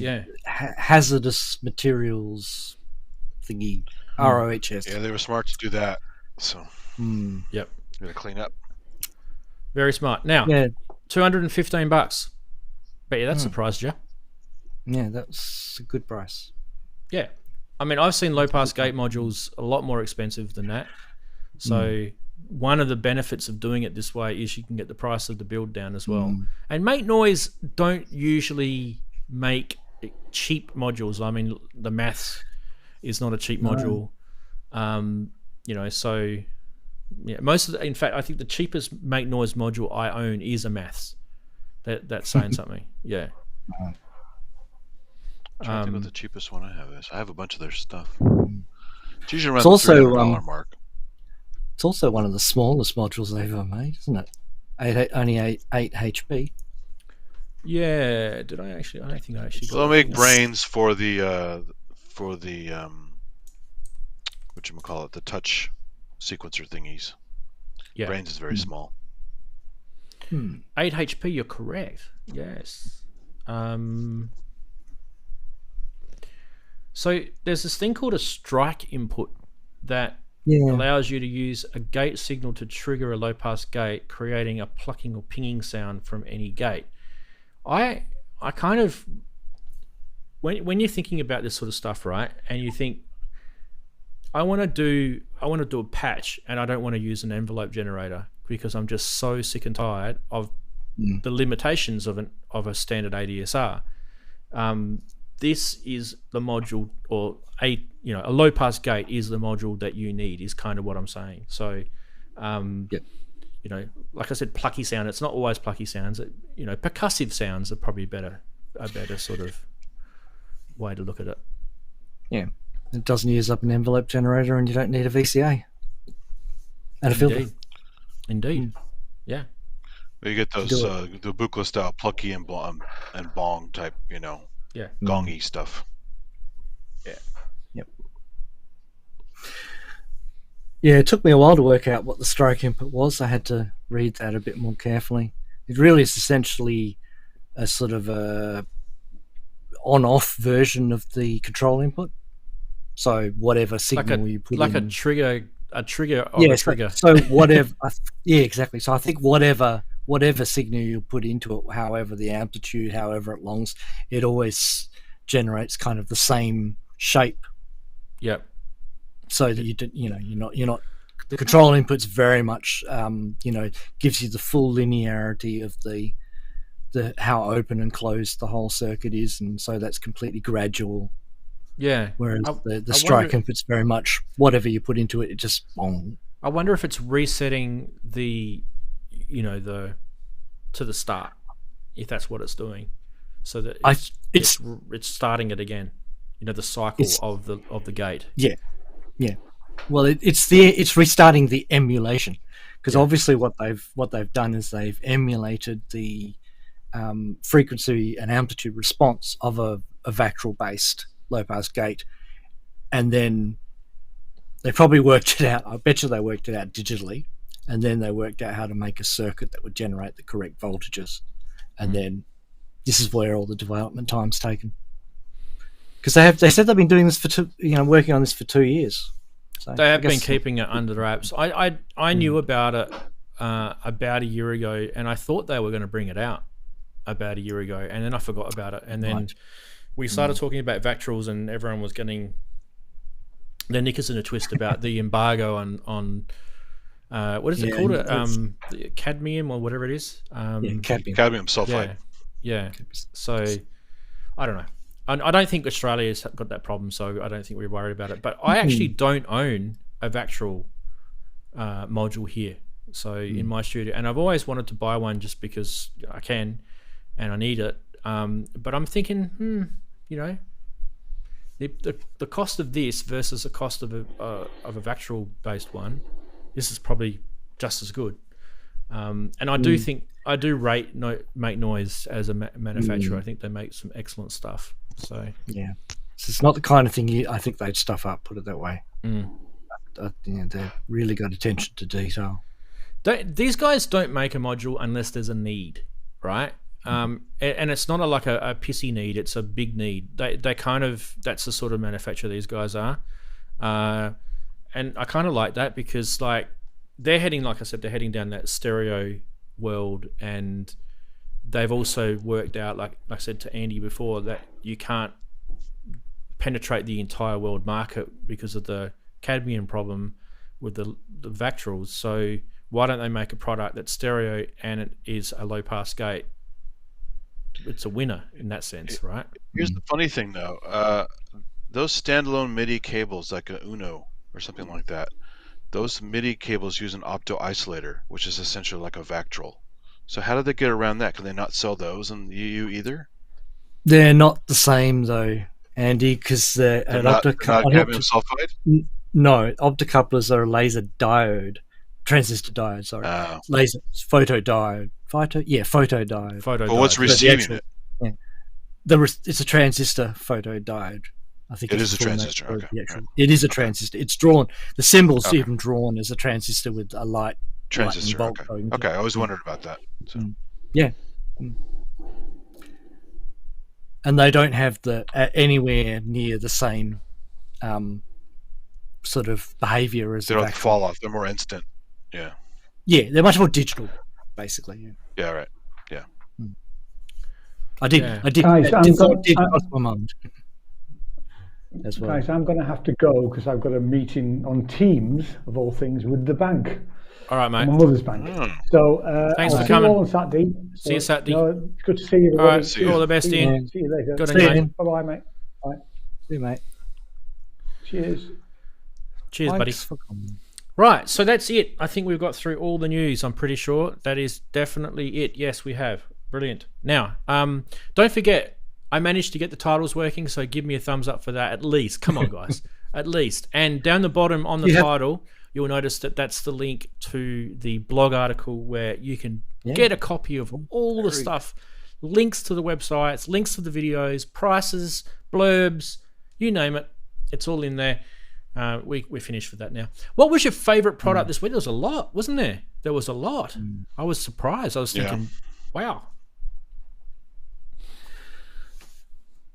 Do you want me to refresh the memory? Yeah, I remember what we saw. Stylophone drone synth. There was the pedal for the TB-303, the Dtronics. There was the Bastl modulation matrix 6-channel thing. There's the Akai MPC Stems. There's the Korg Gadget 3, and then the DXG from Make Noise, the non-Vactral low-pass gate. I think this is a hard one because I would have to say, don't make me pick one, make me pick more. Yeah, that was sort of my feeling as well. And this is a really good week for.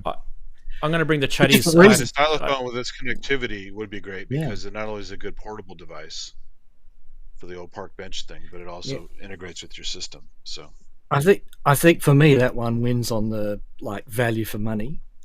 But the Bastl wins it in terms of excitement or just unadulterated feature, sort of the inspiration side of things. Yeah, but then there's the low pass gate is also really in snap bang in the middle in price, and it's still new, and it's like it's a tough. I already have a bunch of low pass gates, so I don't know. I'm more likely to buy the Make Noise than the Bastl. Yeah, I've got a Planner 2, and I kind of feel like the Planner 2 does what the Bastl does. I'm definitely going to get MPC Stems because I've got an MPC, so that's a no-brainer. Not sure about the Stylophone because I kind of feel like I'm pretty chuffed. I'm pretty sure I've got PT2399 stuff here anyway. I've got plenty of Curtis oscillators and filters here. Exactly. So I'm okay with that. I can make drone sounds with the stuff I've already got. Modular. Yeah. Yep. So Korg Gadget, I don't know if I'll I'm not the sort of person that Andy might be because he's more an iPad guy, right? And this is definitely not a. I barely used it, as you could say. I didn't even go to Gadget 2, so I like it, but I don't use it much. I'm kind of I'd say the two least things for me would probably be the Gadget and the Dtronics DT-303. They'll be the two least things. And StreamYard has just had someone. The StreamYard. Who's in the StreamYard, people? Why don't we go like there? Does it work? Can you hear us? Yeah, with the doggy. Hey, everything is working. Hey, we can hear you. What the hell's going on? Why is this technology working? There's a treat on the table here. Oh, the bribery. Yeah, and they're all very, very. They're all around me at the moment. Why should we kill you now? What's going on? What's up? Oh, Charlie showed up. Something's good. Yeah. Oh. Let me full screen you. Not that thing. Oh, look, just take your treat and go away. Go on, bug off. And there's yours. Go on. Go on, flat. Oh, Charlie. Look at Charlie. There you go, Neil. Isn't it funny how some dogs will sniff a treat before they eat it, and other dogs will just go, no, just about take your hand off. Yeah. Yeah, I mean... Yeah, most dogs like sharks will just eat anything. So. Yeah. Yeah, Charlie will do that because he'll always sniff and check everything first because... No, there's no crumbs. Get the crumbs, Charlie. Get the crumbs. He'll sniff, and even if you give him a big piece of chocolate or something like that, he goes, yeah, well, what is it? Is it poisonous or what? So how you all been? Charlie's way too fussy, yeah. Been good, mate. Oh, yeah, been pretty good. Good. Cheers, mate. Yeah. So, I'm just trying to get this Matrix 12 to work. And it's... I hate it. Power supply again, is it, Ken? No.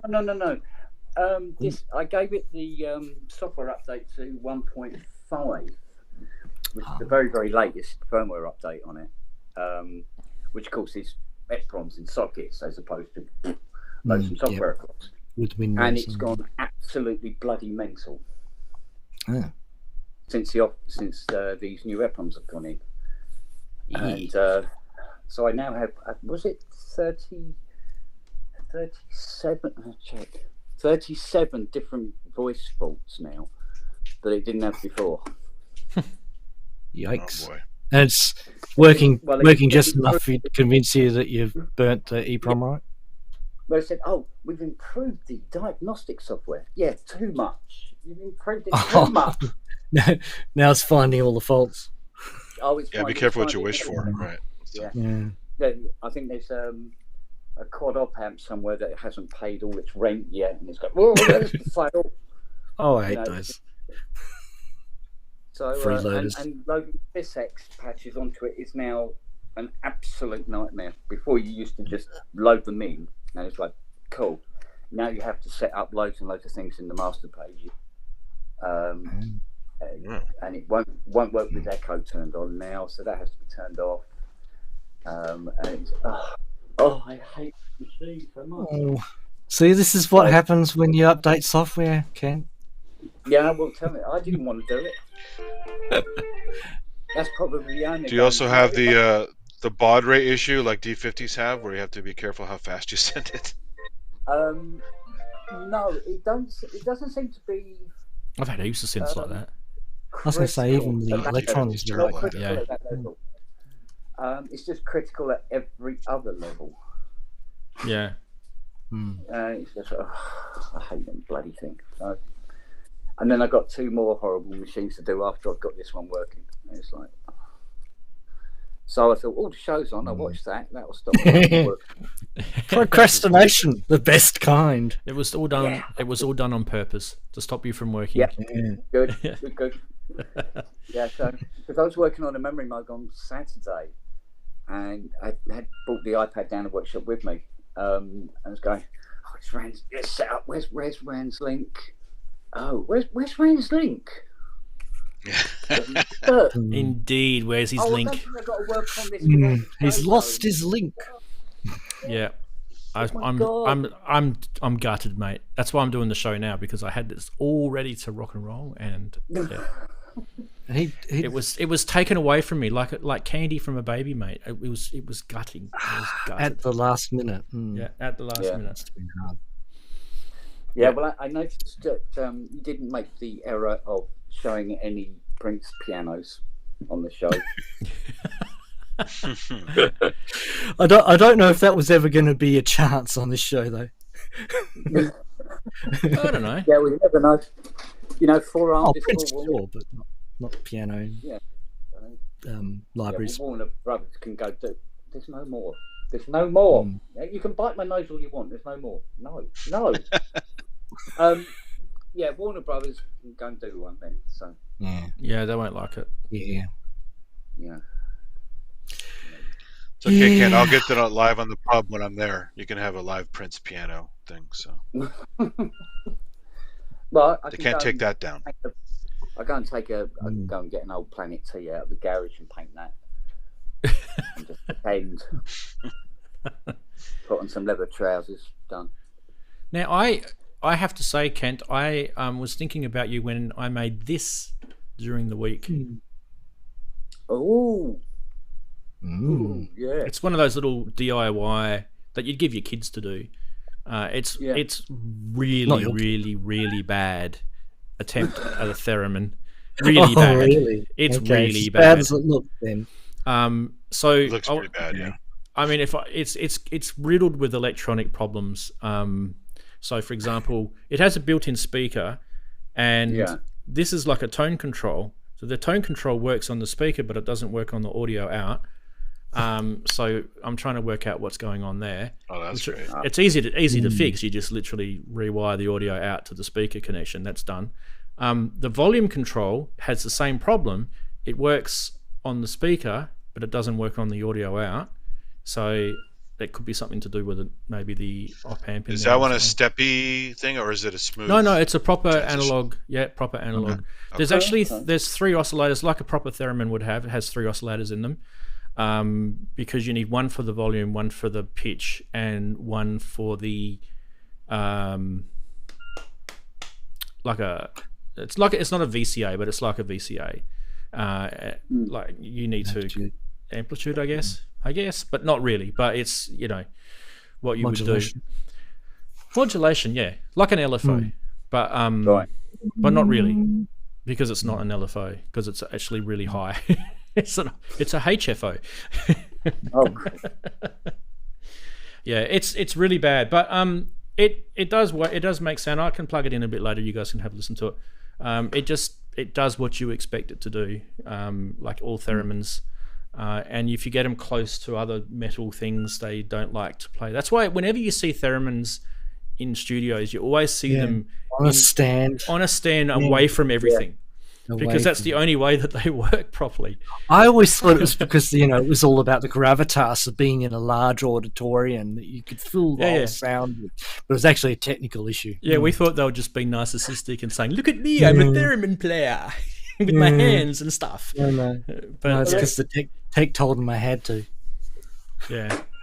I bet it works better than this Matrix 12 does, though. I mean, at the moment, right? Well, there's no software in it, Kent, so... Here we go. Listen.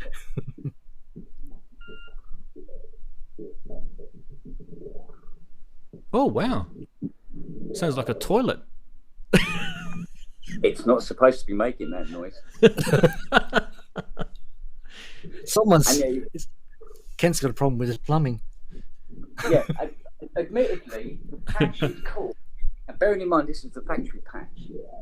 The patch is called Bug Farts. Oh, okay. I remember that patch. It does have a kind of like a sequency sort of LFO thing going through it. It does. Yeah. But from what I can work out, there's at least 3 voices with their VCA stuck open.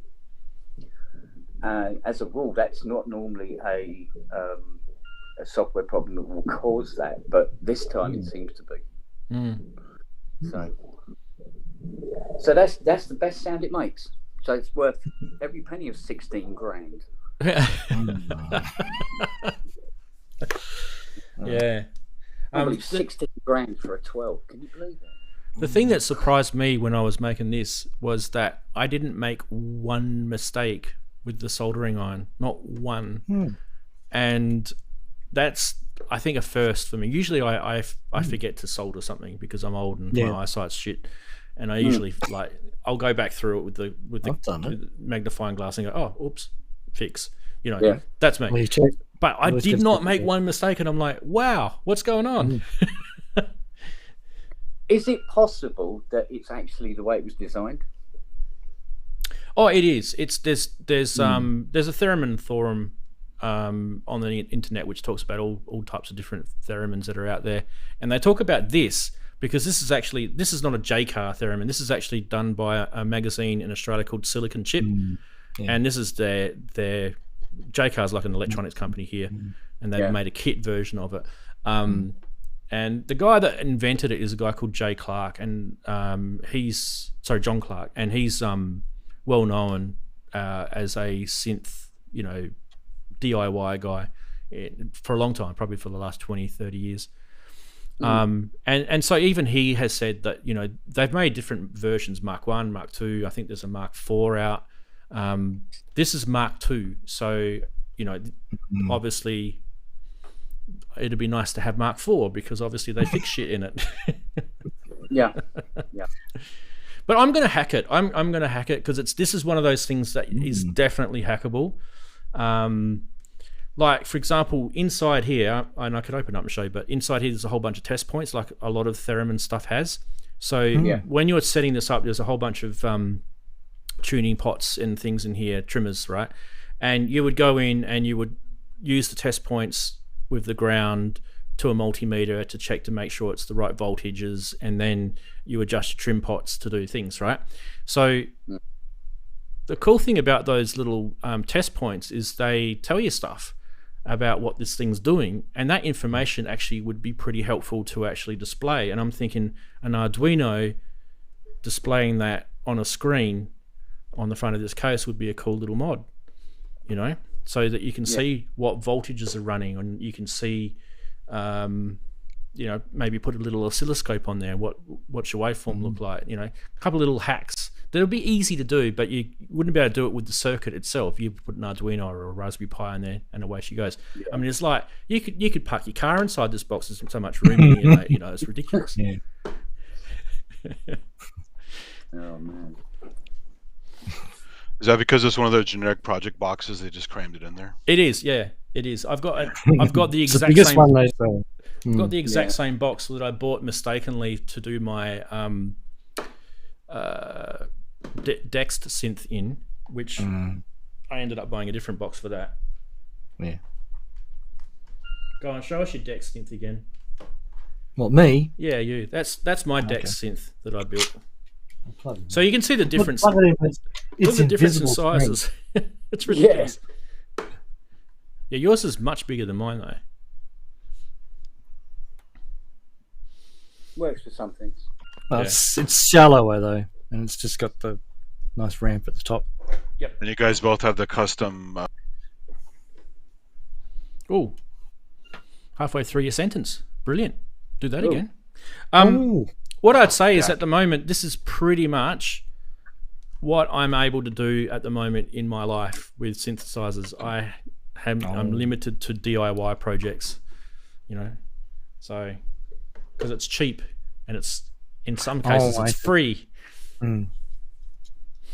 It's not tens of thousands of dollars. Yeah, so I made an error. I ordered my Carvera CNC machine this morning, finally, because I knew I had to get the money together, and I got an email back from them saying, oh well, actually we're not taking any money at the moment until the order is ready. So I'm, oh okay, cool. Reading down the email and all the rest of it, and it gets to the point. So I go, there is a 23-week waiting list. Oh God! Oh no! So I go, well, that's 6 months.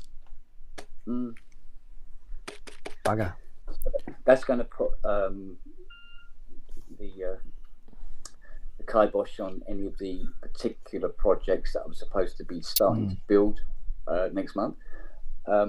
It's like, oh, you bastard. So, if I'd known that, I could have months ago and have the money now to buy it, and it'd be ready to ship.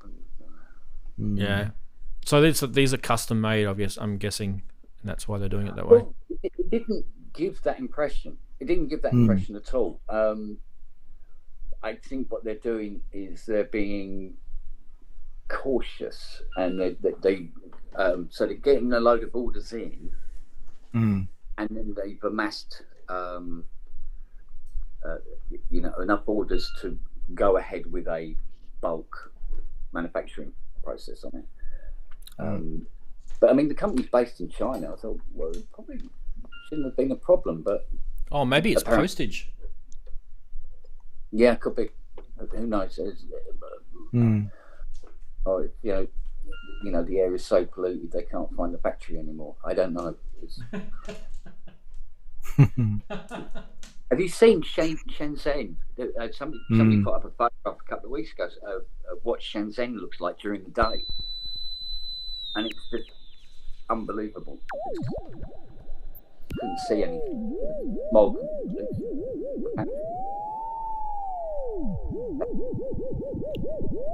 Well, it works. That's not too bad. I mean, you have too many electronics around there as part of the problem. You got to move it away. So if I move that around, that's what I mean. You have to put it in the middle of the room. It's very sensitive. There you go. That's how they work. It's a header circuitry. The other thing that's really, really bizarre about this is that it uses an AC input. Now, I know why they've done it from an electrical point of view. I know why they've done it because dual power supply.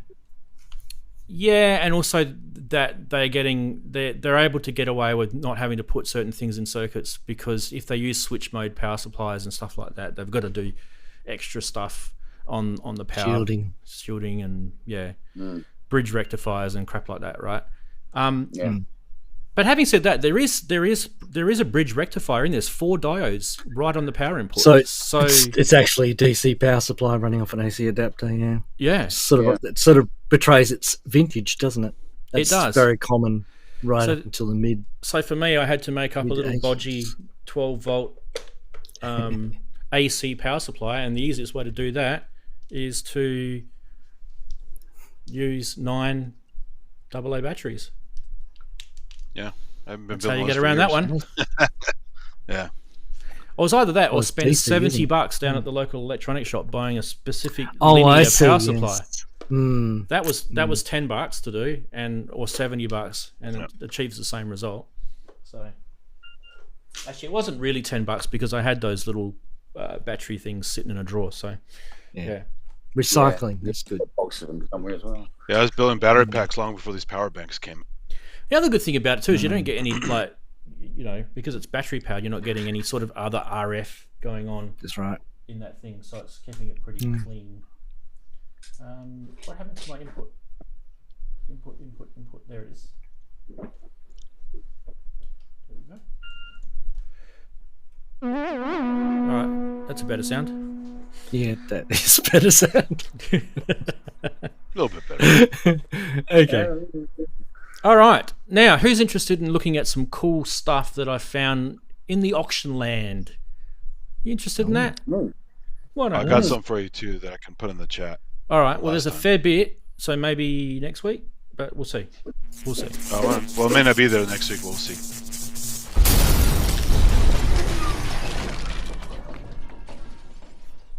Right. Starting with this. Not starting with that. Okay, we'll start with that then. I'll just go with that one. Now I've got to change my screen over here. Where is it? There it is.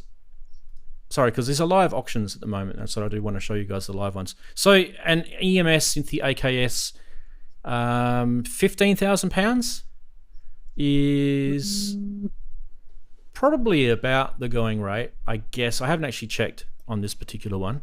In fact, why don't I'm going to bring Kent in underneath here because I can. Don't ask me. I'm allowed to. That's why. Which one's Ian? Is Ian's this one? Yep. And Kent is there. Well, he's a bit small, but that'll do, because that way he gets to see what's going on at the same time. Because if I do that to you, Kent, you only see yourself, right? Yeah. You can only see yourself. So if I do that, you can see what we're showing you. Yeah. Which is one of the little limitations I've got with the StreamYard thing, the way I've got it set up. Anyway, I've mucked around with these things. They are fun. I mean, it's basically a VCS3 with the little keyboard in a suitcase. That's what it is. And I don't know why these things are not like more popular. They are so far ahead of time. It's not funny. And yeah, I mean, it's probably not quite as capable as a VCS3. Yeah. Well, it's a Synth A. Yeah. With a S. That's the name. But it's pretty much exactly the same as a VCS3. Pretty much the same. Okay. Pretty much, yeah. Would you pay £15,000 for it? I think that is roughly about the going price for them now. Yeah, and you can get Robin to build you a VCS3 for about £4,000. I thought it was. Yeah, at once. I think it's gone up to about 7 now. But ideally, you should order it while you're still in your teens. Oh yeah, I might get it by the time you've retired. I put my name down years ago, and I haven't heard anything from him. So yeah. Okay, so this is the live auction. So we can just have a look at the listing. It doesn't actually say that much. It's just a bit of crap about the VCS3. It doesn't say where he got it. No. I like to know stuff like that. If you're going to reverb list, and especially if it's vintage, tell us where you got it from, how long you've had it for. It's kind of important. Providence. Yeah, we like Providence. There was a few Friday car park ones knocking around. which is the ones that they used to build on the sly and sell in the car park. Oh yeah, out the MS factory for sort of beer money. Oh, it's got the matrix interface. Sometimes they don't have that, so that's actually pretty important. Because I don't know why, but people tend to sort of lose that. Lose it? Yeah. It ends up at the bottom of the suitcase and nobody knows what the heck it is. I've never seen that with one. It's always missing that. That's what I mean. It's quite often it's missing. But you can see it's in that photo on the front photo. All right. The sequence is a nightmare in that thing. That's a nightmare. I can imagine. I can't read my screen. I'm getting old, people. Pull out your binoculars, your opera reading glasses. Get your iPhone magnifier out. Yeah. I'm trying to find where the photos are.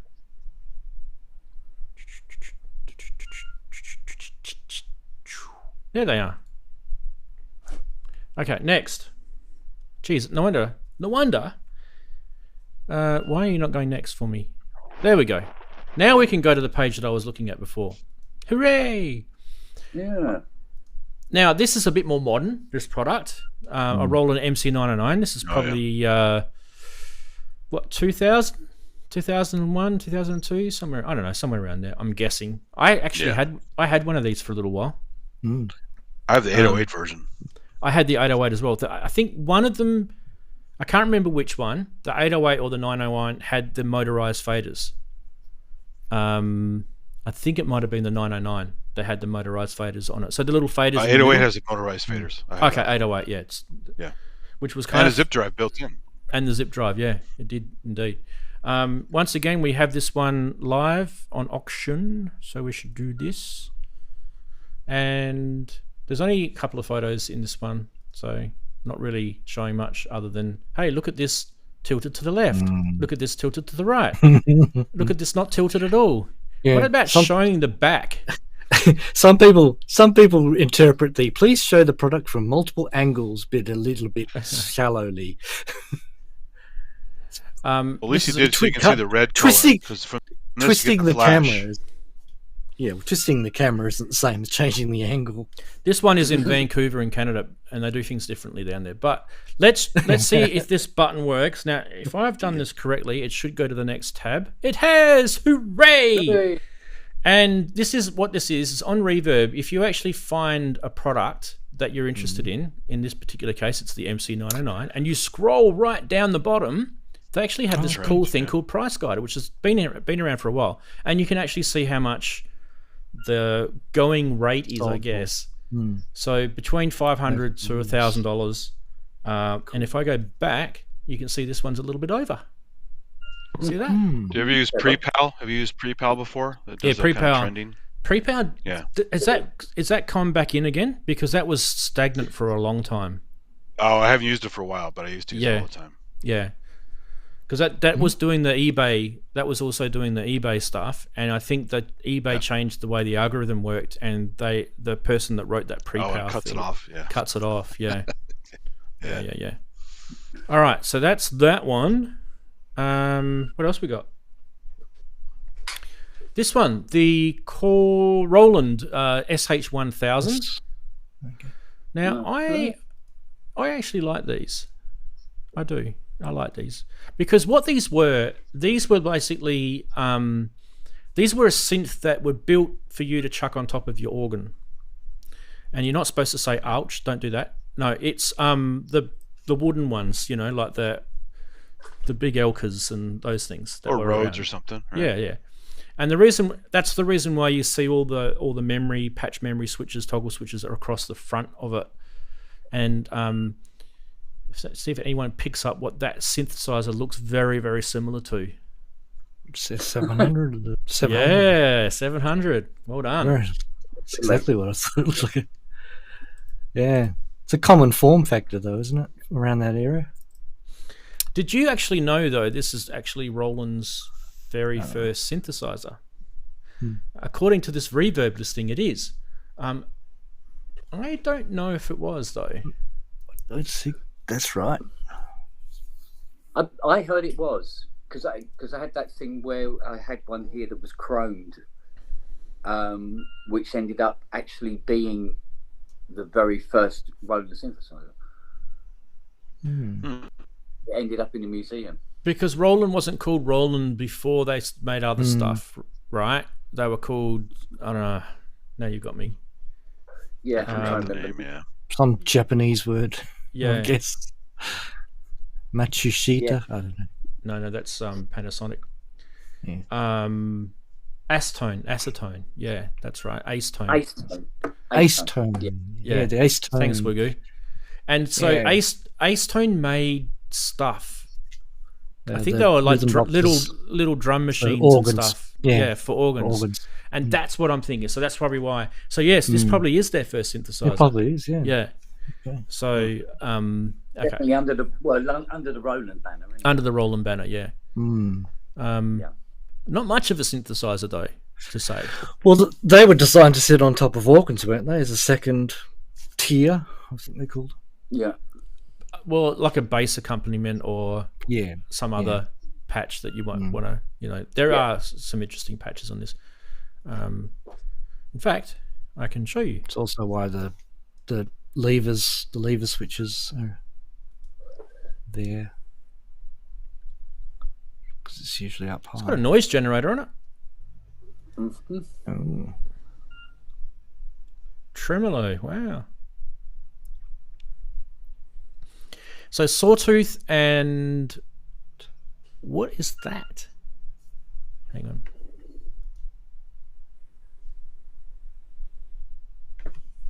That is something / square wave. Is that sine / square? I've never seen anything like that. It's a mod generator, so that's interesting what that is. I think it had a vague version of sine made from the... Oh, it would be a square, and then they've slewed it. You round it off, yeah. Yeah. Which way its flute used to sound so unique. Yep. Yeah, whistly sounding. I mean, that's how I made a sine wave on my Rogue. Is just filter it to make the sine wave. But it has a proper ADSR, and it has a proper filter with resonance. So there you go. So that's not too bad. But yeah, you can see some of these patches. It's hard. It's actually hard to read, but they, they're categorized, color coded, and things like that. Funk and Cosmos and flute, clarinet, oboe, which all vaguely sound. No funny cat though. You can actually no frog bass around here. You can actually set different waveforms on the oscillators.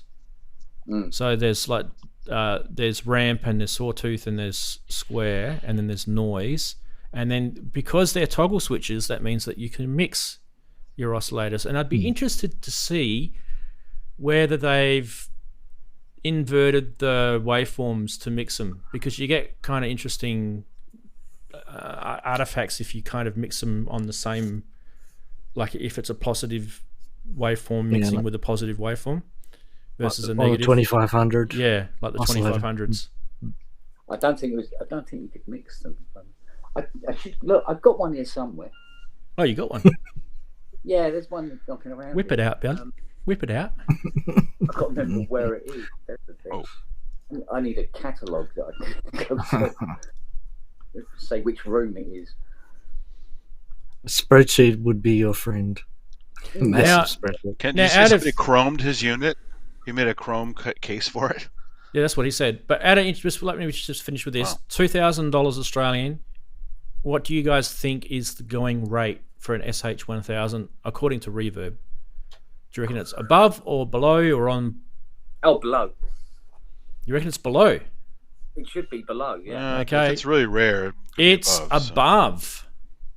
Really? So they're selling for around 800 Australian to 1500 Australian.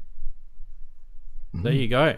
That means that's probably a good time to buy. Now, what does it say? That's the 2-year span, that one. So the last 6 months it's gone up a bit. quite a decent.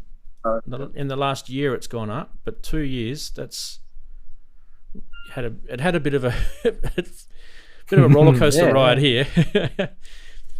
Well, it's interesting, this stuff. I always find this stuff interesting. That's where people thought it was a Korg 700.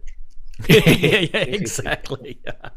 In fact, I think if I've got my tabs correctly set up, I do have a 700 next, and I only did this purely just because I wanted to show you guys what a 700 looked like. And there's a 700 on Reverb, and it's about the same price. Okay, there you go. Now that's the original one, not the remake, by the way. I purposely didn't get the remake one. I've heard a lot of people are a bit cranky about that, actually. The remake wasn't quite there, apparently. I don't know. It's funny. Kent's beeps in the background makes it sound like their call is being recorded. Actually, I was thinking it sounds like we're listening to NASA. We're listening to the limb landing on the moon. It's kind of from where Kent is kind of from the moon. So. While we're showing our love for Roland, who can tell me who used the SVC 350 quite famously? Oh God! I mean, did Van I know Laserdance did. I think Laserdance used Giorgio Moroder. Oh. Giorgio. Yep. I figured at one point Vangelis used everything, but I think he was a Roland fanboy, to be fair, because he had like he had SH101s, he had System 100Ms, he had the other what's the other thing called, the keyboard SH2. And they were all over sort of his real disco-y type album sequences sort of stuff. Well. He had a 700, he did. Yeah. In fact, 700 is in so many tracks, and you know how sometimes you think, how do I get that sound? And you think to yourself, it's not a mini Moog, surely. And it's not. It's like it's a 700. Like Simple Minds, for example. Mick used the 700 quite a lot in the Simple Minds, the earlier like Love Song and those sort of tracks. They had 700 all over it.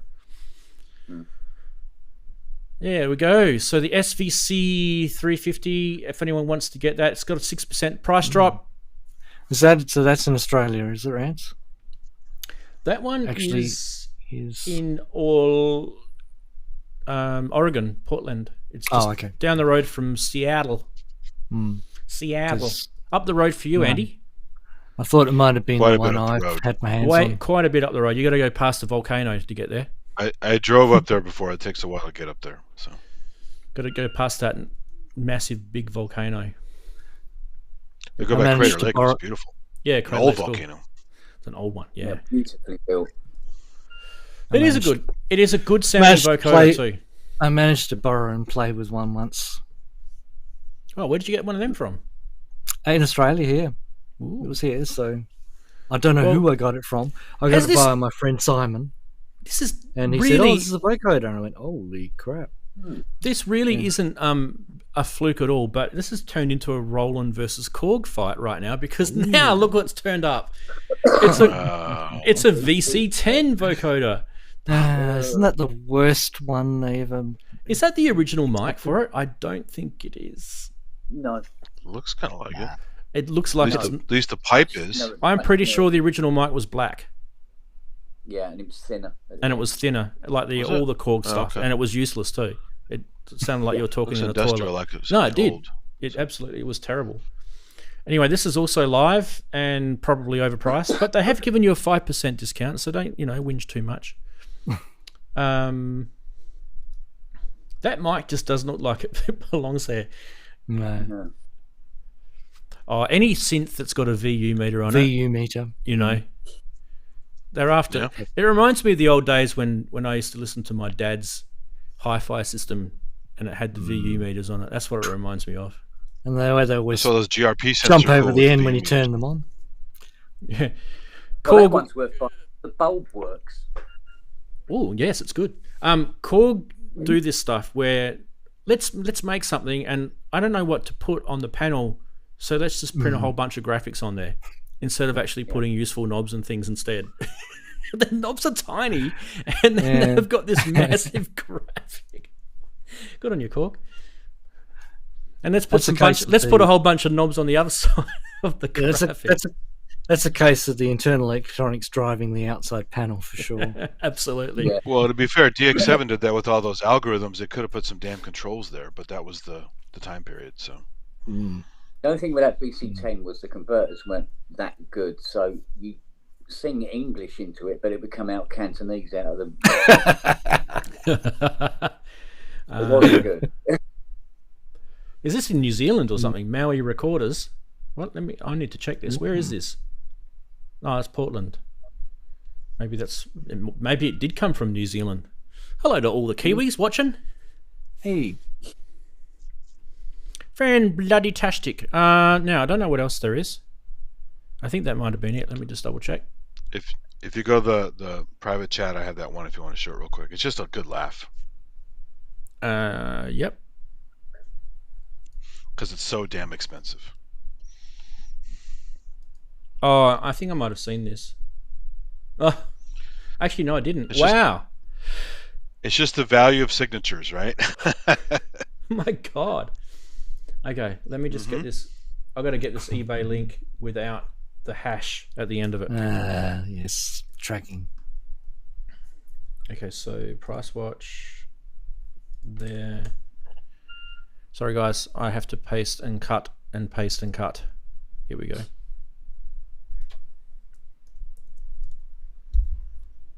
Here we go. We shall go we'll just go straight to the Mac and show you. This is a Steinway artist, Billy Joel, Yamaha artist, Elton John, both signed this piano. And it can be yours for how much, Andy? $1 million. Hang on. And Austin Andy, Powers. put your little finger in your mouth. Yes. Yeah. Go. Yeah. This. $1 million. Very good. Wow. All right, what do we got? Elton John signature, Billy Joel signature. Definitely not worth $1 million. Beckett's letter of authenticity. No, we're getting close. You know, got to have the Beckett letter. But it does prove that these are real, I guess. I've never heard of a Beckett letter. That's funny. Yeah, it's probably in Taiwan somewhere. The Yamaha piano. Yeah. Yeah. Not for $1 million. You know that. No one's going to about to sign anything. You'll sign cars as they drive by. You don't give them money. His name's on all sorts of stuff. Yeah, Elton's signature is huge too, it's like a John Hancock thing. It's just massive signature. Yeah. Such a tiny man. He is pretty small, isn't he? He's really, really short.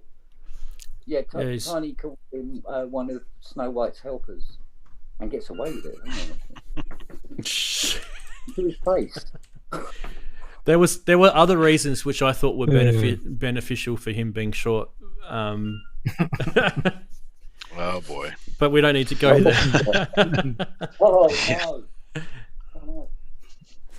Worm can open. Anyway, that's Price Watch, guys. Did you enjoy that? Excellent. Oh yeah. Yeah, good stuff. Nice compare and contrast thingy. You know what I'd love to know?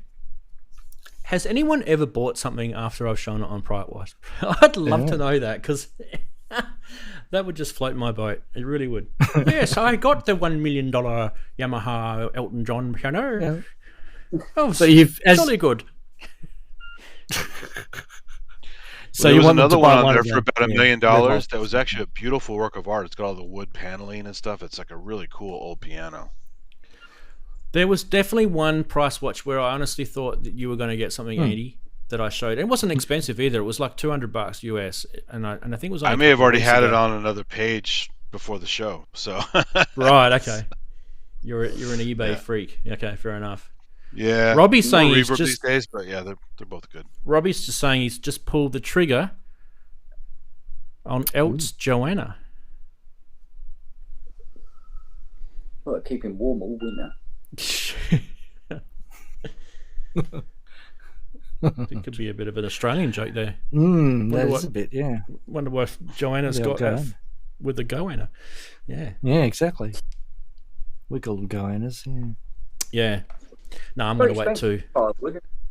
Going to wait till gum leaves. How much can a koala bear? Veggie might come too. Yeah. We shouldn't be giving that man any more money. No, it's 80s that came out in the 80s. Eureka Stockade. Yep, the 12th Man it was called.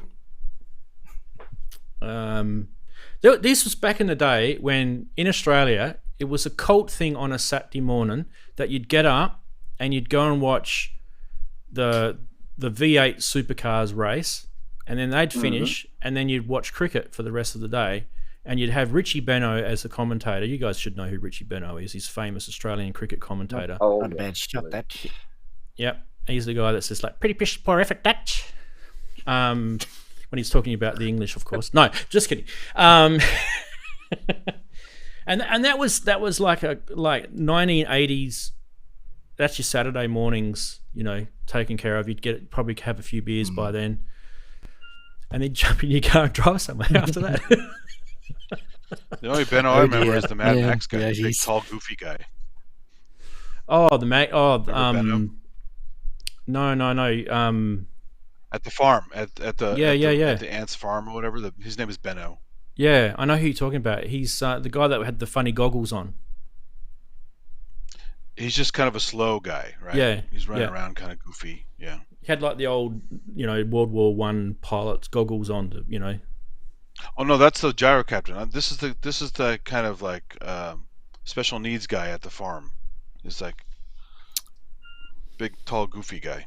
Okay. Oh,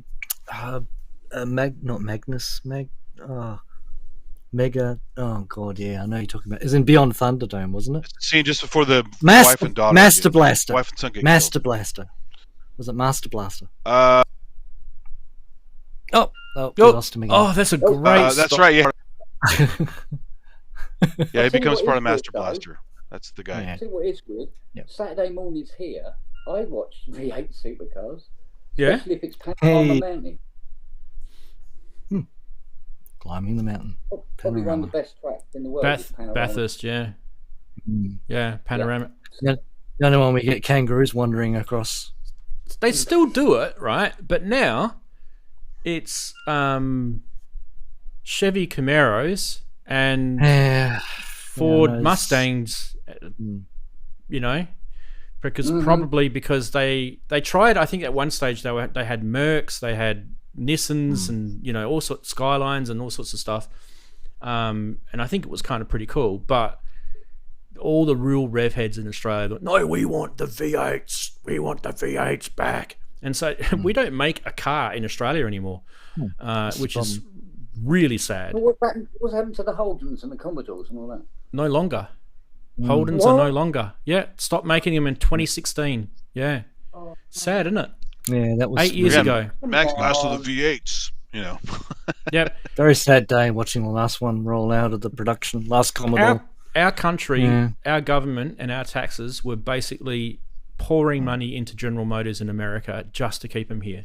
And one of the governments, who I can't remember who it was at the time, just said, "Sorry guys, we need to stop spending money on things."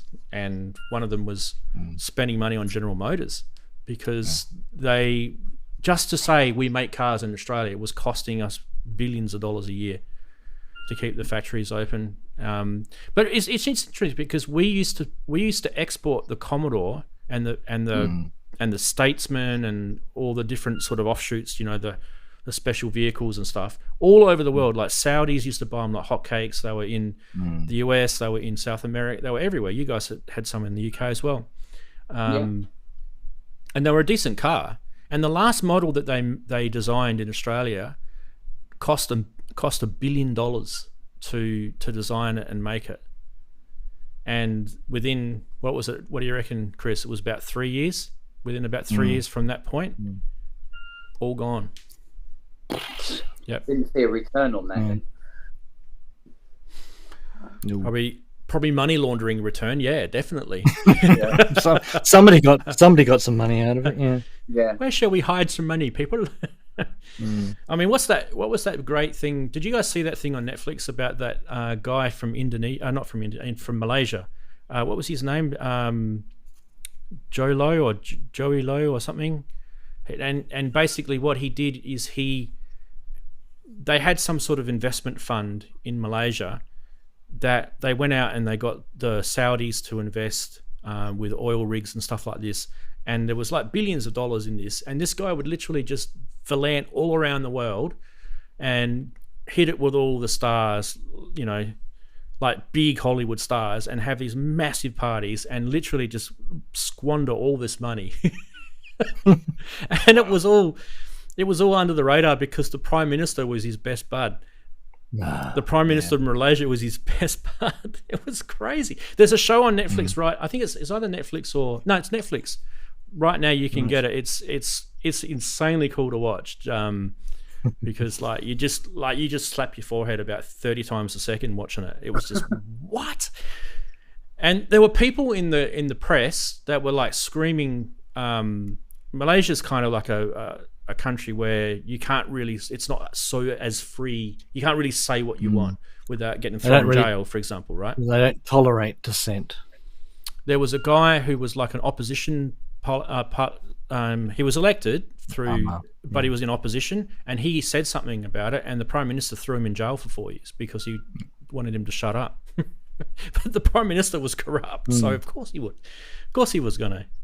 So yeah, I wouldn't be surprised if, you know, the money that we were throwing at General Motors in all those years to keep them open here in Australia, and I think the deal was for Ford as well, because I think Ford went the year before, and I think Toyota went a couple of years before that. So we were literally, as taxpayers, we were literally just throwing money into these massive car companies just to keep them manufacturing here. But it's sad. I mean, I look at England and I think, wow, like just about, you know, so many cars are made there that I used to, you know, drool over as a kid, you know. I wouldn't say much these days, but I mean, in the old days, I used to like the old SJS Jag. I used to think they were pretty cool in the 80s. Nowadays, I'd probably slap myself across the back of the head and say, wake up to yourself, mate. Sorry to all the Jag owners. I've just insulted about 30 people. But yeah, you know, I used to really like, I still do like Aston Martins. I like, I don't mind the Land Rovers. They make good cars, but they're not really Land Rovers that they used to be, right? So I understand things have changed, but yeah, the English always made good cars, is what I'm trying to say. And I wouldn't be surprised if you guys have stuff going on in your government that are keeping some of these car manufacturers alive. I don't know, because a lot of them are, well, you know, they maintain the name and stuff like that, but not actually owned by us anymore. Yeah. Like a lot of our manufacturing. Yeah, that's true. Well, the Jags are owned by the Indians, aren't they? Tata. Yeah. They're partly owned by Indian. Yeah.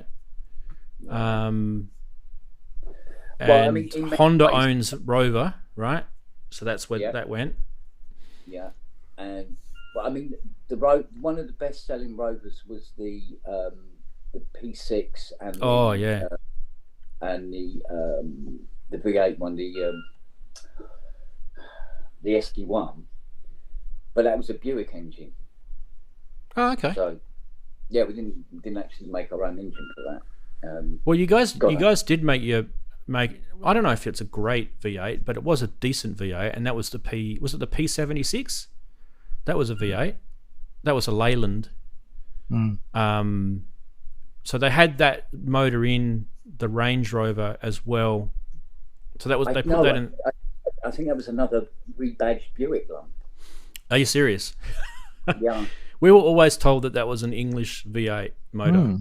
No, we never seemed to go for 8 cylinders. We'd either go for 6 or 12. Yeah, well, like the Jags were 12 and the Astons were like the E-Type. 12 was that was just a mental car. See, Jags were good, man. That's when we used to drool over them. I don't know what's happening to them now. Have you seen a Jag? Like, have you seen that SUV Jag popping around? I just want to throw rocks at it. Do you guys feel the same? It's like, what are you doing? You never have any rocks to hand. Well, there's rocks inside the people's heads that have bought the car. You can just grab they're one jangling of those. around. My parents had an old Porsche 924, and that one had an Audi engine in it. Okay, yeah. Which is weird. Yeah. Well, I mean, Mercedes used to pop their engine in a lot of stuff as well too, so it's not uncommon. Yeah, I mean, especially around here, especially in Surrey, dear boy, it's all very, the in thing is to have an EV. Right. And that is why I love going down the shops in the Mustang. Oh, so they've put the Discovery back in the garage, have they? Let's hide the Discovery out the back, and we'll get in our EV. I can't. I was talking to my wife about this the other day. We both agree. We can't. I just can't like the Tesla. I just think it's just a boring, ugly, sort of run of the mill looking car. It doesn't excite me at all. You know, and you see people driving them and they've got white seats, and I'm like, okay, that explains everything to me. Why would you put white seats? You've got children. Why would you put white seats in your car? Yeah. I mean, they're going to be white for about probably 5 minutes. Well, it wouldn't be so bad if they were actually a nice car, that didn't try to kill you. Yeah. By simply just catching fire for no apparent reason. Well, I just think the technology isn't quite there. I think they rushed it. Because lithium's a death trap, right? Yeah, but they say technology, it's a battery-operated car. It's not exactly rocket science. Well, Ken, you want a Cybertruck. we all want a Cybertruck. No, they're awful. I see them around and they're awful. The stealth bomber of the road. I have to get my meme out that I wrote the other day. That was good. The old, if you can buy a truck, you can buy a synthesizer. Do you remember that commercial? And I changed it to I had photoshopped the Cybertruck. It was good fun.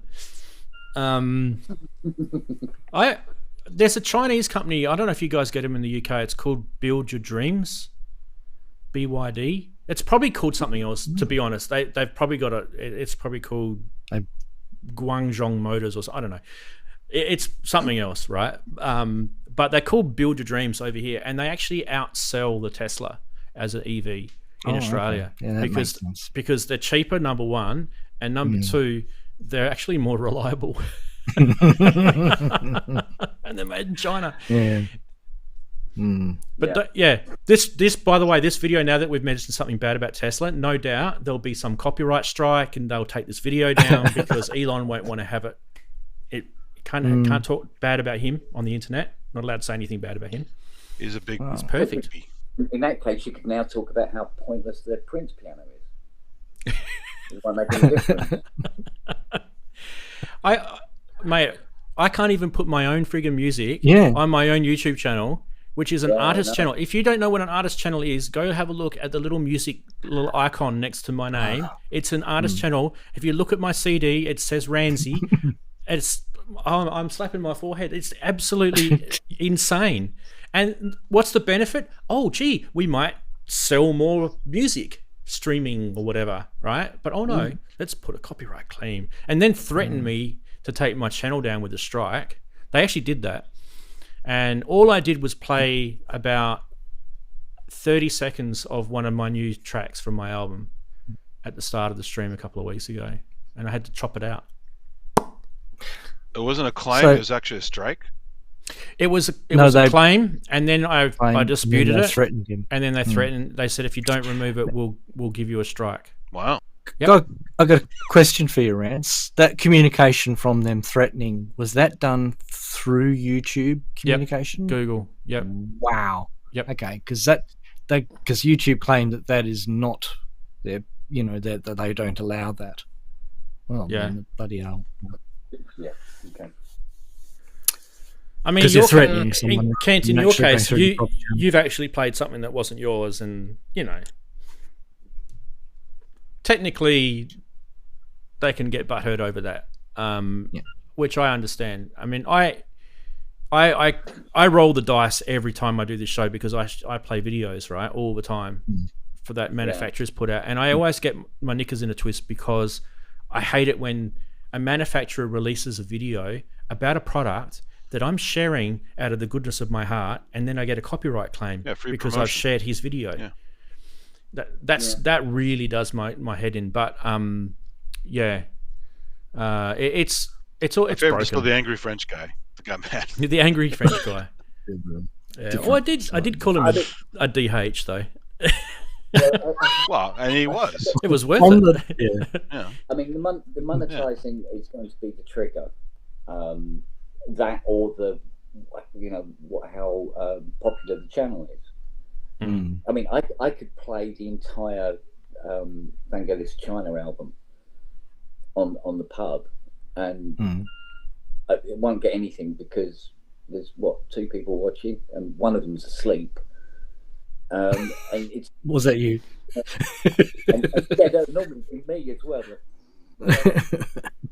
No, don't. That's me sleeping. Because it's 2 a.m. Yeah, you would be. I'm sleeping too, and I'm not even on it. Yeah. I've actually fallen asleep on one of my own shows. Well, that's what happens when you do 8-hour streams, Kent. Yeah, yeah. Well, 8 hours on stream, another 3 hours off stream. Yeah. There's somebody else on the show, and they're doing this 2-hour stint on which is the best cottage cheese to buy, or something like that. And I've just dropped off, but because it's not monetized or anything like that, they don't seem to notice. I think they still can, but I don't think they try. That's probably where it's at. Yeah. Although I did get a copyright claim on the pub from a couple of weeks ago where Robbie played a bit of Nick McNeil, and he played the clip from the PSN episode. That's they didn't get the copyright strike. Well, so Robbie owns that. Clearly. So I'll have to see whether he actually indicted me. But there you go. Yeah, so it's really weird. It's very hit and miss, isn't it, with all this? Yeah, it's frustrating. Your channel, and I go, no. Well, the best is still the Woody Piano Shack one, where the guy from India who stole the Roland stuff claimed his demo of the Woody one. Demo songs. Yeah. That was great, wasn't it? Yeah. Yeah, and then BBC stepped in because he was doing an interview with them. So. Yeah. The look, if this is any sort of consolation, YouTube is kind of slowly starting to sink. And it's not because the platform's bad or anything like that.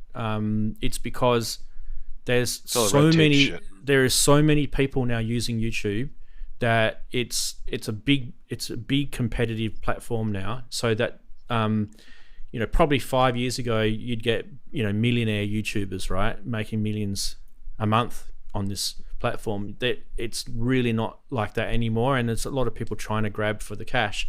And these algorithms that we're talking about are literally one of those examples of where there's people trying to grab for the cash, that YouTube has a big pot of money and they're sharing it around the world. And as a result of that, what ends up happening is it just becomes just a cesspit, and the whole platform will probably suffer because of it, unless they come up with some other way to fix it, which I don't think they will, because record companies are involved, and you know what they're like. They're still living off the music from the 70s and 80s. Yeah. Movie companies. So. Go on, give us a song, Siri. So Steve Elbows has just said something in chat. So with my situation, it is something that Ian's trying to sort out, and he's talking to me before the show about it today. Basically, what you've got to do is when you upload a file to the streaming platform, that a distributor, right? So in this particular case for me, it's called Orchard Music. They will then enable that to go to all the different streaming platforms like Apple Music and YouTube and Spotify, blah blah blah. there's a couple of little flags that you can check as you're doing it, and you've got to do it for every single one. There's no easy way to do this, apparently. It's a pain in the ass. But one of them is that you can check it to say that you don't want YouTube to do content ID on it, which means that they won't allow YouTube to publish the music through YouTube Music. If you guys have heard of YouTube Music now, it's like it's basically now what Google Music used to be, right? Yep. So if you do that, then it should work. I should be able to play my music through my channel. Technically, you guys should be able to play my music through your channel, unless because it there's no matches content someone ID. else's music, right? That's the whole ID thing too. Yeah. Oh, that's going to be funny, isn't it? Like one day I'm playing my music and then some record company goes, "Hey, that's blah blah blah," and I'm like, "I never heard of blah blah blah." Okay, and then you go listen to blah blah blah, and you think, "Holy shit, that's my music as well." And it could be like the Woody Piano Shack situation going on. You don't know. I'm surprised John Williams doesn't get strikes for his music for the other stuff he's copied over the years. I think there's certain people that can be on YouTube and they've got lawyers and money and they can just say, no, I'm doing this and you will let me, and YouTube will just go, well, it's getting 1 million views, why not? Yes, let's not worry about you. So I think there's the 2-speed world, you know, that you've heard. Yeah, of, exactly. Right? You've got the YouTube, the people employed by YouTube to do stuff, whatever they do, are obviously working for that top 10% of movers and shakers who get to say what happens. Well, that's what everyone else is all algorithm based. That's what this guy was telling me. He goes. So let me tell you. You probably looked at the YouTube's contact website and you found there were no phone numbers. And I went, yeah. And he goes, well, that's actually not true. There's plenty of phone numbers. You've just got to know which one and how to get them. Yep. They won't It's publish not what anyone's. You know, it's who you know. Yeah, exactly. You guys are working it out. So there are people that can fix things like that for you if you know them, if you know how to get in contact with them. Google is very powerful in the world right now because we, as a society, we are so content driven now. I was talking to a friend the other day who has a business and they got a 1-star review from this person that wasn't even their customer. And they were getting really pissed off because it's like, I don't even know who this wanker is, and they gave me a 1-star review and I can't get it removed. And I'm like, have you tried ringing them? And there's no phone numbers. What do you mean? Have you tried ringing them? And that's the whole point, right? So there was like, you know, someone could write a 1-star review about your business and has never ever used you as a customer, and Google will just leave it up there, and there's no way that, you know, they can't disprove it. You can't disprove it. They'll just leave it up there. There's, you know, you should see these guidelines that they've got for this review system. And have you ever looked at their review system? Right, it's like if you get a 5-star review, but they've got all the numbers from 1 to 5, right? Here's the thing. There's only 2 numbers out of those reviews that literally are polarizing and mean something, and all the others in between, like 2 to 4 inclusive, really are meaningless. So if you get a 1-star review, it's really bad, and if you get a 5-star review, let's have lots of those, please, because it shows everyone's happy. It's so very stupid. Binary. It is very Very binary. binary. It's so stupid, the whole thing. Also, Google became a verb, right? No one says, "Did you Yahoo something?" They say, "Did you Google something?" Yeah, well, I believe it's in the dictionary, isn't it? Now, probably, yeah. So I mean, there's other. So guys who were there earlier didn't get it. They all Google got it. So yeah, Alta Vista, wasn't it, before Google? Alta Vista, yeah. So why is it if you type in something like epic film scores into YouTube, and there'll be several videos come up, and they'll have like, it's got Hans' entire catalogue on it, loads of stuff from 2 Steps from Hell, all of the Games of Thrones themes, tons of Vangelis stuff, all kinds of stuff. Yeah, and it's been up there years and nobody's been near it. So millions of views, but no strikes, no nothing. Because there's a couple of different ways they can handle content claiming. So one is they can do revenue sharing. They can So, say I played Vangelis's China album like you did, right? The company that Vangelis's records go through, is it Arista? I think it's Arista, isn't it? Or Vertigo? One of those. Right. They will come to me and say, we're claiming it, but they may not give me a takedown notice. They'll just say, we've just claimed all revenue for your video. So I don't earn anything through YouTube. They'll earn everything. And this is kind of where the whole thing's broken, because let's say I played 2 minutes of a Vangelis song on my 3-hour show.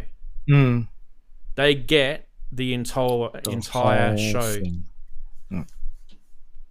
And this is interesting. What I have never ever found out, if this ever happens, is what if I played Vangelis, Jean-Michel Jarre, Giorgio Moroder, yes, and then all these virtual companies are fighting. Yeah, watch them all fighting each other. Yeah, that'd be a good one.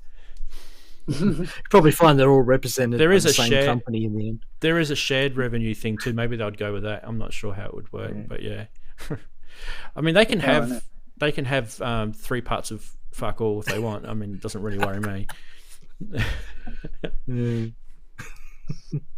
Unbelievable. Yeah. It is. Yeah. So I did a quick search. It said Yahoo is definitely older than Google, but the first search engine was called Archie in 1990 by a student at a university. I don't think that really counts though, right? Yeah. Yahoo definitely was, and they were Australians that started that in their garage. A couple of Aussie blokes started Yahoo, and Yahoo's still around too. Oh yeah. They're just not. I use their mail. Yeah, just not really doing much. I don't think it's the same guys owning it, that's for sure. Yeah, I mean, things change, right? Like MySpace, and I honestly feel Facebook is kind of dying now. Unless they do something drastically to change the platform, I kind of. It's for the older crowd, which is funny why they did the whole VR thing, which is it's not the older crowd thing. That's what I mean. Like Facebook, if you talk to kids, no kids have got Facebook, none of them. They've got TikTok, they've got Snapchat, they use Instagram, WeChat. Well, that latest thing, AI friends, isn't it? Where they just have an AI personality that they talk to in the evenings. Yeah, the metaverse thing was really sad. Yeah. I saw some people going in there. It was hilarious. It was so bad. But I mean, I can understand why they don't like Facebook, because it's kind of old school. When you think about it, it's kind of like you have to type. You know what I mean? Like you typing in. But the new generation of kids, they don't want to type anymore. They just want to speak and video. So they're like hands-free basically, because computers now, they don't need you to type anymore. So I kind of feel like it's like handwriting. Handwriting at school. Do they even? What do you guys call it in your part of the world? We used to call it cursive, right? Or running writing. Cursive. Running writing. Do they still teach that? I don't think they teach that anymore. And I remember writing a card to someone, and they couldn't read it because I wrote it in cursive. Wow. Oh, okay. And I had to read it to them. Wow. Yeah. You know what's funny? I hadn't done cursive since like 6th or 7th grade, and then for the GRE exam, you had to actually write your acceptance thing about in cursive, not printing. Yeah. I'm like, my handwriting looks like crap. I haven't done it since I was 6th grade. Like a doctor's script. Yeah, it was the worst. I mean, it was clear, but it just looked like some kid wrote it. How is it that pharmacists know what the doctors have told them? I just don't know that. Phone them up afterwards. Yeah. Were you supposed to give him Valium? No, it was supposed to be Viagra. It had a V in it. Yeah. Yeah. But the pharmacists want to start prescribing things. That's why like TikTok and Instagram and that has prevailed, and Facebook is kind of dying, or it's stayed with us because we kind of we're the earlier computer age people, right? Where we type stuff. And dictation is so good now on a mobile device. You just talk to it. It does a pretty damn good job. So. Yeah. No, I've looked at TikTok. All I can work out is where the vacuous go to be relevant. It's just a whole bunch of pretty much it. bunch of young women in bikinis Right. doing dances. That's what it is when I see it. Yeah, it's all sort of like That's the algorithm feeding you. Probably. Stuff you want. Yeah. What does a 50-year-old man want to see? Exactly. Let's feed him with pedophilia. The default model. Yeah, exactly. The Yeah. default model is probably a bit skewed. Well, that's massive in Asia too. I mean, it's just it's huge. definitely not some vacuous woman that looks like she's been stung in the face and had an allergic reaction to it. With a big Yeah, I know what you're checking talking about. lips and stuff. It's like, oh, The God, lips what- and the eyelashes. Oh, the eyelashes. Yeah, you could actually sort of like wake somebody up from tooth put away. You know?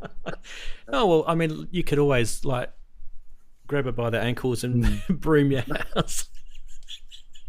Yeah, if you push your head against the wall, would you get stuck there?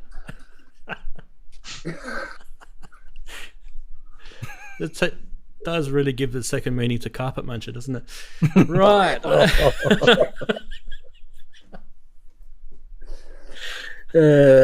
Well, at least we're not talking about knobs. Well, you say that. It's just the other thing. I have a handful of knobs right here, Oh, yeah, excellent. Yes. Oh, and they're Well, sticky good, too. right, everyone drink. Don't listen to We can all this. drink now. Don't listen to this. You're young. Oh, you probably will. I'm going to have to probably finish up, guys, because the wife poked her head in the door, and it is a work night tonight. So, It is indeed. not a metaphor, Oh, by the God, I way. got a week tomorrow. Yeah, fabulous. but we will be back Saturday, unless something shit happens again, which I hope not. But we will see you guys Saturday. It'll be, when's NAM? It's getting close, right? 2 weeks. 2 weeks. Okay, 2 so we'll weeks, do yeah, a week pre. after next. We'll do a pre-NAM show, and then we'll do a post-NAM show. I'll do the same thing before. I'll call you from the hotel room and then go back to sleep probably. So. Okay. All right. We're Well, looking forward to seeing that carpet. it's nice having all of you on. Oh, yeah. Nice having all of you in the chat as well. Thanks for joining. I know it was a bit impromptu and it's kind of weird, but hey, Yes. You're welcome. we'll do a show wherever we can. Yeah. Can do attitude. I love it. I've Absolutely. got to go back to the Maikshifter now then. Yeah, I know. Mm. But Judy does call, mate. It wants more Sussex. That's what I got told. There's a lot more. All right, and on that huge disappointment, Good luck, Kent. Good luck. Thank you. bye everyone. Go to meet you. Take care. See you, See you later. Love, Bye, guys. later.